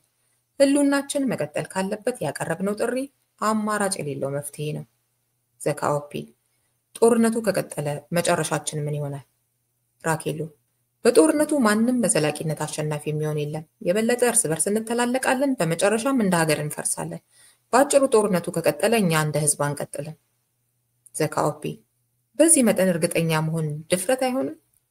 ራኬሉ ድፍረት ሊሆን ይችላል። ዛሬ ላይ ይህንን ሳልል ከመቅረት ግን የተናገርኩት ስህተት ሆኖ ለተሳሳተ ግምቴ ወደፊት ይቅርታ በጠይቅ እመርጣለሁ። ዘካኦፒ ለሲአይኤ ትሰሪያለሽ ይባላል፣ እውነት ነው? ራኬሎ ሲባል እሰማለሁ። ነገር ግን እኔ የሲአይኤ አባል ከሆንኩ መሆኔን ያወቀው ሰውም ራሱ የሲአይኤ አባል መሆን አለበት። ስለዚህ አውቃለሁ የሚለውን የሥራ ባልደረባይን አምጡትና በእናንተ ፊት በአደባባይ እንነጋገር። ዘካኦፒ የሚወራባችሁን ነገር ተከትሎ አናምናቸውም የሚሏችሁ ብዙዎች ናቸው። ምን ትያለሽ? ራኬሎ ወሬ እየሰሙ ታጋዮችን አለማመን ከፖለቲካ ውጭ መሆን የስንፍና አስተሳሰብ ነው። የዳር ተመልካች የሆነ ሰው እኛን አላምናቸውም የማለት መብት ቢኖረውም እንዲህ አይነቱ ወሬ መራ አባባል ግን ጨለምተኝነትና ተሸናፊነት ነው። የሊበራል ፓርቲውን የትግል ጥሪ አብዛኛው ህዝብና ተቃዋሚ ኃይሎች ቢቃወሙትም የውጭ መገናኛ ብዙሃን ስለቀረበው የአመፅ ጥሪ ልዩ ትኩረት በመስጠት በስፋት ተነጋገሩበት። አንዳንድ ምሁራንና የተወሰኑ በሰላማዊ ትግል የሚያምኑ ፓርቲዎችም ድጋፋቸውንና አድናቆታቸውን ቸሩት። በወቅቱ ድጋፍን ከተቃውሞ አደባልቀው አስተያየት ከሰጡት ምሁራን መካከል አንዱ የሆነው አዛውንቱ ደራሲ ኒሻም ለአንድ ጋዜጣ በሰጠው ቃለ መጠይቅ የሚከተለውን አለ። የሊበራል ፓርቲው ያቀረበውን በሰላማዊ ህዝባዊ እምቢተኛነት ለውጥ የማምጣት ሐሳብ በጦርነት ለውጥ እናመጣለን ብለው በከንቱ እየተፋለሙ ከሚገኙት ከመንግስትና ከአማጽያኑ የተለየ መሆኑን ለማሳየት ሶስተኛ አማራጭ ብለው ሲጠሩት ሰምቻለሁ። ለኔ ግን የሊበራል ፓርቲው አማራጭ ሶስተኛ አማራጭ አይደለም፣ ብቸኛ አማራጭ ነው። በጦርነቱ ቀጥለን እንዳንመለስ ሆነን ከመጨራረስና ከመፈራረሳችን በፊት በሰላማዊ ህዝባዊ እምቢተኛነት ጦርነቱን ከማስቆም ውጪ ሌላ አማራጭ የለንም። ስለዚህ ሐሳቡ ተቀባይነት ያለው ነው። ሆኖም የሊበራል ፓርቲው በሽግግር መንግስት አማካኝነት ወደ መዋቅራዊ ዴሞክራሲ እንሸጋገራለን የሚለው ሐሳብ በእኔ በኩል የሚደገፍ አይደለም። መሸጋገር ያለብን ወደማናውቀውና የኛ ወዳልሆነው የምዕራባውያን ዴሞክራሲ ሳይሆን ወደ አንድ ጠንካራና ሀገር ወዳድ የሆነ የአንድ መንግስት አስተዳደር ነው። የምዕራባውያን ዴሞክራሲ ገና ስንጀምረው ወደ ዛሬው ቀውስ አስገባን እንጂ አልጠቀመንም። ወደፊትም ቢያንስ በእኛ የዕድሜ ዘመን ሊጠቅመን አይችልም። የሆነ ሆኖ ወደፊት እንዴት እንቀጥል የሚለው ጥያቄ በሀገሪቱ ልሂቃን ውይይትና ድርድር መወሰን ያለበት ስለሆነ የእነሱ ሀሳብ በአግባቡ የሚስተናገድበት አንድ የሽግግር መንግስት መፈጠር አለበት። ከዚህ አኳያ የሊበራል ፓርቲው የሰላማዊ ህዝባዊ እምቢተኛነት ጥሪም ሆነ የሽግግር መንግስት ጥያቄ መደገፍ ያለበት ነው በማለት ትችቱን አቀረበ። ምዕራፍ 10 አልቀበርም አልኩህ እኮ። ደራሲ ኒሻ አሁንም ድረስ የሚያቀርባቸው ትችቶች የሰሉ ቢሆንም እድሜው ወደ 90ዎቹ ሲጠጋ አካላዊ እርጅና እየተጫነው መጣ። ይህንን የተረዳው የሀገሪቱ ታዋቂ ጋዜጣ ዘካኦፒ ኒሻን በሞት እንዳይቀድመኝ ብሎ በማሰብ ይመስላል አወዛጋቢ በሆኑት አመለካከቶቹ ዙሪያ ቃለ መጠይቅ አደረገለት። ቃለ መጠይቁ የብዙዎች መነጋገሪያና መወዛገቢያ ርዕሰ ጉዳይ ሆኖ ሰነበተ። ዘካኦፒ አብዛኛው የዕድሜ ክፍል ያለፈው የሰዎችን ሐሳብ በመቃወም ነው። ለመቃወም ነው የተፈጠርከው ልበል? ደራሲ ኒሻ ለምን እንደተፈጠርኩ አላውቅም። ለመቃወምም ብዬ ተቃውሜ አላውቅም። ስህተትና ጥፋት በበዛበት ዓለም እየኖርኩ ግን ከደጋፊነት ይልቅ ተቃዋሚነቴ መብዛቱ የማይጠበቅ አይመስለኝም። ለምን እንደተፈጠርኩ አላውቅም አልከኝ? አዎ፣ እንዴት አውቃለሁ? ለምን አታውቅም? እኔ ፈጣሪ አይደለሁ፣ እንዴት ላውቅ እችላለሁ? አልገባኝም። ምን ማለትህ ነው? እኔ ፍጡር እንጂ ፈጣሪ አይደለሁም። ከየት እንደመጣሁ ለምን እንደመጣሁና በመጨረሻ ወዴት እንደሚሄድ የሚያውቀው ፈጣሪ ራቆ ነው። የእነዚህን ጥያቄዎች መልስ እኔ የማውቅ ከሆነማ እኔ ራሴ ፈጣሪ ወይም ከፈጣሪ እኩል ሆኛለሁ ማለት ነው። የሰው ልጅ ስለ ራሱ አፈጣጠርና መጨረሻ አያውቅም እያልከኝ ነው? አዎ፣ እኛ የምናውቀው መወለዳችንን መኖራችንንና መሞታችንን ነው። ከዚያ በፊት ስለነበረውና ከዚያ በኋላ ስለሚሆነው ማወቅ መቻልማ ትልቁ የዓለም ሚስጥር ነው። የሰው ልጅ እንኳንስ ስለ ዓለም ስለ ራሱ ያለው እውቀት እጅግ በጣም ውስን ነው። ስለሌላው ዓለም ማወቅን ተውና የሰው ልጅ የራሱ ሕሊናና ስጋዊ አካል እንዴት እንደሚሰራ በቂ እውቀትና ቁጥጥር የለውም። ቢኖረው ኖሮ የየዕለት ህልሞቹን መፍታት፣ ሞትን ማስቀረት ባይችል እንኳን ቢያንስ ሽምግልናውን ረዘም አድርጎ ማሻገር በቻለ ነበር። እንኳንስ ዓለምን ሰው ራሱን የቱንም ያህል አያውቅም። ምክንያቱም ሰው ራሱ ሰፊና ጥልቅ የተፈጥሮ አጽናፈ ሰማይ ነው። በአጭሩ ሰው ራሱን በብቃት ሳያውቅ የዓለምን ሚስጥር ሊያውቅ አይችልም። ሞትን ፈርቼ አላውቅም ትላለህ? ከልብህ ነው? የማሎኮቫ ተወላጅ መሆኔን ረሳኸው እንዴ? ማሎኮቫዎች ሞት ጸጋችን ነው። ሞትን እንወደዋለን እንጂ አንጠላውም። በማን ላይ ኖርንና? አልገባኝም። ማለቴ በማን ላይ ኖርንና ስትል ምን ማለትህ ነው? በህይወት ስንኖር ለኑሯችን ትርጉም የሰጠን ሞት ነው። ሞት ባይኖር ህይወት ራሱ ትርጉም አልባ ስለሚሆን ዛሬ እኔና አንተም ተገናኝተን የማውራት ምክንያት ባልኖረን ነበር። ህይወታችን ሲያልፍም ጸጸትና ጭንቀት አልባ የሆነ እውነተኛ እረፍት የሚሰጠን ሞት ነው። ሞት ለምን ይጠላል? ያለ ሞት እኮ ትርጉም ያለው ህይወት የለም። እኔ ግን እንዳንተ አላስብም። ሞትን እፈራዋለሁ፣ እጠላዋለሁ። ማስቀረት የማትችለውን ነገር መፍራትህ በከንቱ ነው። መጥላትህ ግን ልክ ሊሆን ይችላል፣ ከሞት በኋላ የሚገጥምህን ስለማታውቅ። አልገባኝም። እኔም አንተም እንዴት ልክ ልንሆን እንችላለን? እኔም ጥያቄ አልገባኝም። አንተ ሞትን አትጠላም፣ እኔ እጠላለሁ። ሁለታችንም እንዴት ልክ መሆን እንችላለን ማለቴ ነው። የሁላችንንም የማሰቢያ አእምሮ የሰራው ራቆ አይደል? ከስሜትና ከመንፈሳዊ አመለካከት ጋር በተያያዘ ጉዳይ ማናችን ልክ እንደሆን ማወቅ አንችልም። እሱን ማወቅ የሚችል ራቆ ብቻ ነው። እኛ ማናቀውን ለመፍረድ የምንሞክረው ራሳችንን በፈጣሪያችን ቦታ ለመተካት ያለ አግባብ ስንንጠራራ ነው። የአይነቱ አስተሳሰብ ከማሎኮቫዎች ሃይማኖት የመነጨ ነው። ማሎኮቫዎች ሃይማኖት የለንም። ያላችሁ ምንድን ነው? ሞራል። ሞራል በቂ ነው? የሚበቃቸውም የማይበቃቸውም ሊኖሩ ይችላሉ። ማሎኮቫዎች በቂያችን ነው ባይነን። የጥሩና የመጥፎን የልክና የስህተትን ብይን ለመስጠት የሚያስችል ሞራል ስላለን ከዚህ ያለፈ ሃይማኖታዊ ድርጅት አላስፈለገንም።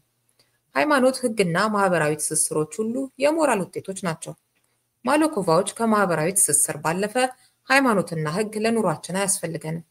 እስካሁን ህግን ተገደን ተቀብለናል፣ ሃይማኖትን ግን ሳንቀበል ቀጥለናል። ትጸልያለህ? ማሎኮቫዎች አንጸልይም። ለምን? ፈጣሪ እንዲያሳካልህ የምትፈልገውና የምትጠይቀው ነገር የለም? የለም። ራቆ እኮ ፈጣሪ እንጂ ሰው አይደለም። ራቆ እንደ ሰው ሊጠየቅ፣ ሊመሰገን፣ ሊፈራ ወይም ሊከበር የሚፈልግ ስሜታዊ አካል ሊሆን አይችልም። ፈጣሪ ስለሆነ በራሱ ፈቃድ ያሻውን ሁሉ ያደርጋል። እኛ ማምጣትም ማስቀረትም የምንችለው ነገር የለም። በእነዚህ የሰው ባህሪዎች ፈጣሪን አሳንሰን ማየት አንችልም። ባጭሩ በእኛ በማሎኮቫዎች እምነት ፈጣሪን በሰው ባህሪ ደረጃ ወርዶ መግለጽም ሆነ ራስን በፈጣሪ ቦታ ተክቶ መፍረድና የተፈጥሮን ሚስጥር አውቃለሁ ማለት ግብዝነት ነው። ከይቅርታ ጋር ወደ ሌላ የበለጠ ግላዊ የሆነ ጥያቄ ልውሰድህ። ትዳር ለምን አልመሰረትክም? ማሎኮቫዎች ትዳር በሚባለው ተቋም አናምንም። በግል ምርጫዬም የህይወት አጋርና ልጅ እንዲኖረኝ አልፈለግኩም። የህይወት አጋር ለምን አላስፈለገህም? ሙሉ ሰው ሆኜ ስለተፈጠርኩና ራሴን ችዬ መኖር ስለምችል፣ እንደ ማንኛውም እንስሳ ማለቴ ነው። እሺ ልጅስ ለምን አልወለድክም?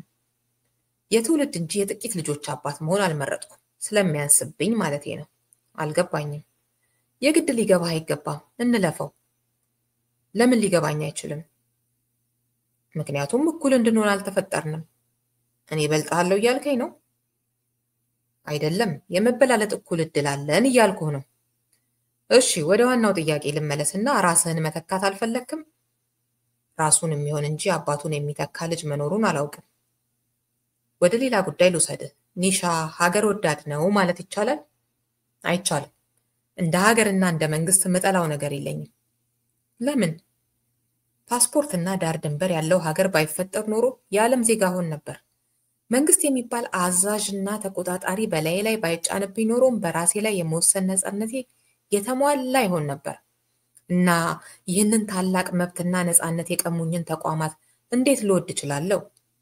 ይህን ስል መንግስትና ሀገር ለህዝብ አያስፈልጉም እያልኩ አይደለም። ለኒሻ ግን አያስፈልጉኝም ነበር እያልኩ ነው። በእርግጥ ለህዝብም ቢሆን የመንግስትና የሀገር መኖር ከጥቅሙ ጉዳቱ ያመዝናል። ቅድመ አያቶቻችን መንግስትና ሀገር ባልነበረበት ዘመን ያለ ጦርነት በሰላም ነበር የኖሩት።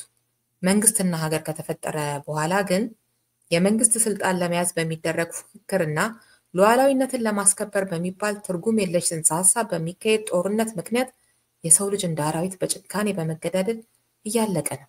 ለዚህ ነው የምጠላቸው።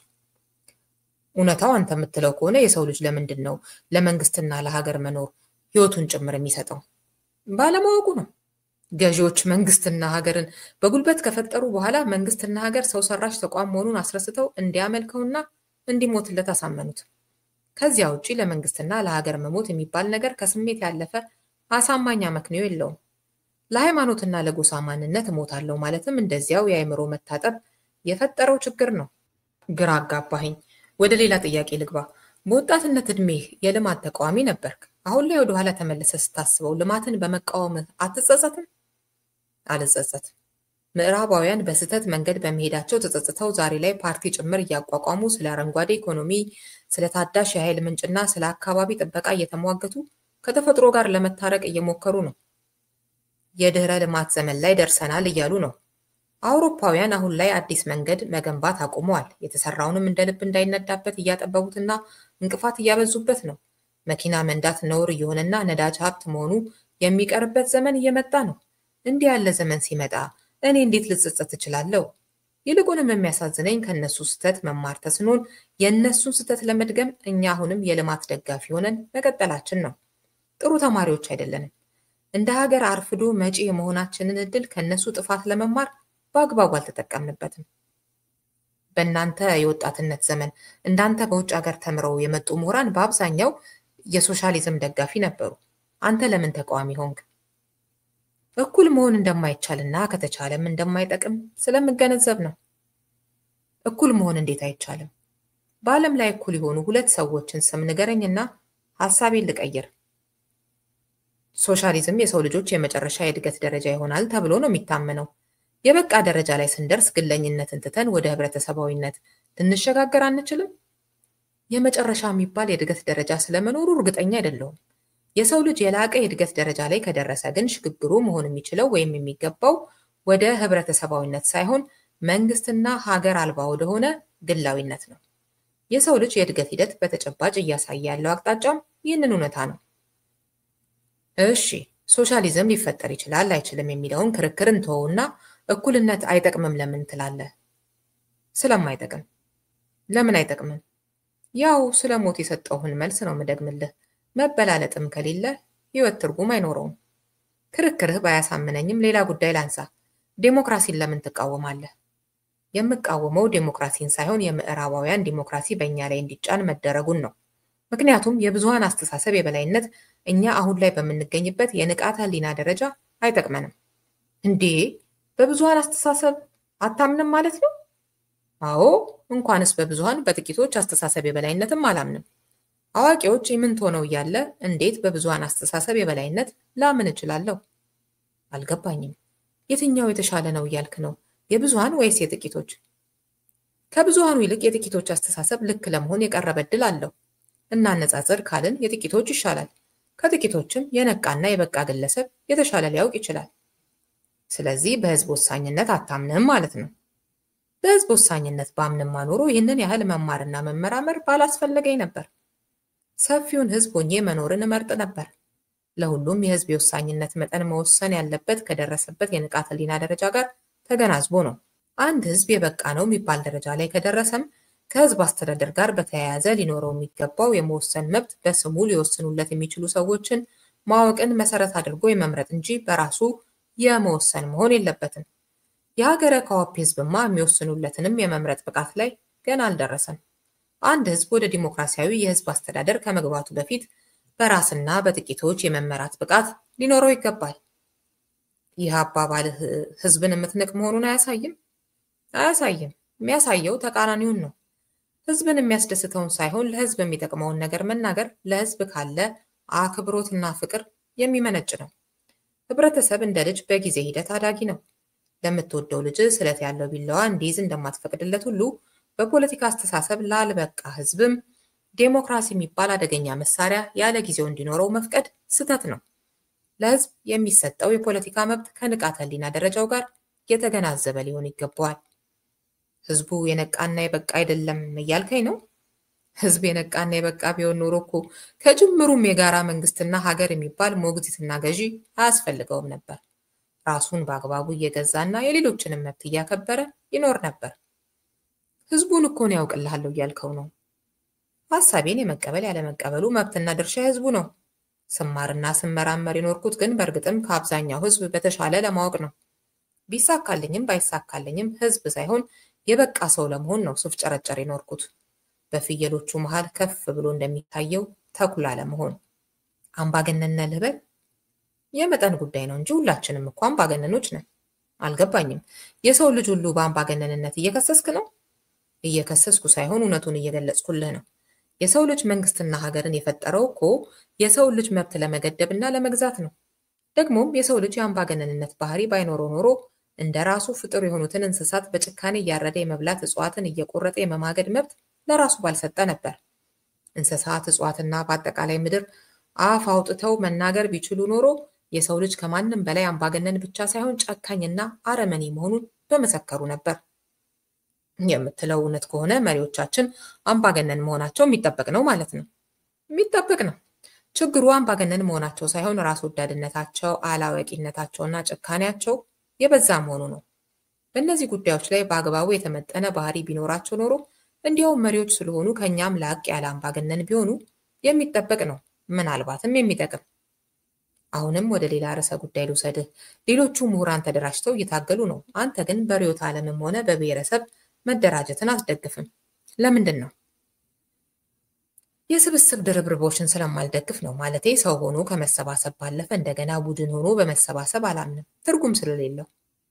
አልገባኝም። ምን ማለትህ ነው? ማለቴ በግላቸው አስበው በሚሰባሰቡ ግለሰቦች እንጂ ተሰባስበው በደቦ ለማሰብ በሚሞክሩ ቡድኖች እምነት የለኝም። ሀገረ ካኦፒ አሁን ላይ በምትገኝበት የፖለቲካ ባህል ደረጃ የሚጠቅማት ብቃት ያላቸው ልሂቃን ስብስብ እንጂ በርዕዮተ ዓለምና በጎሳ ስም የተሰባሰበ ደቦ አይደለም። ምናልባት በሂደት የተሻለ የንቃተ ህሊና ደረጃ ላይ ሲደረስና ማህበራዊ ውቅራችን ሲቀየር የህዝቡን መደባዊ ልዩነቶች የሚወክሉ 2 ወይም ቢበዛ 3 ርዕዮተ ዓለማዊ ፓርቲዎችን መፍጠር ያስፈልግ ይሆናል። አሁን ላይ ለዚያ በቅተናል ብዬ ስለማላምን አልተደራጀውም። የተደራጀ ቡድን ሳይሆን የተደራጀ ሐሳብ እንዲኖረኝ ነው የመረጥኩት። ከዚያ ውጪ ለፖለቲካ ስልጣን መፎካከሪያነት የሚፈጠሩ ድርጅቶች ሃይማኖትንና ጎሳን ከመሰሉ የውርስ ማንነቶች የተሻገሩ መሆን አለባቸው። የመደራጃ አጀንዳዎቻችን ከግለሰቦች አመለካከት የመነጩና በውይይትና በድርድር ሂደት በቀላሉ ሊቀየሩ የሚችሉ የፖሊሲ ጉዳዮችን መሰረት ያደረጉ መሆን ይገባቸዋል። ሃይማኖትና ጎሳ ማንነቶች እንጂ በውይይትና በድርድር በቀላሉ ሊቀየሩ የሚችሉ ወይም በፖሊሲ ሊተዳደሩ የሚገባቸው ጉዳዮች አይደሉም። በአጭሩ ፖለቲካዊም ሆነ ሃይማኖታዊ ድርጅቶች የነጻ አስተሳሰብ ልጓሞች ስለሆኑ ልጋራቸው አልፈልግም።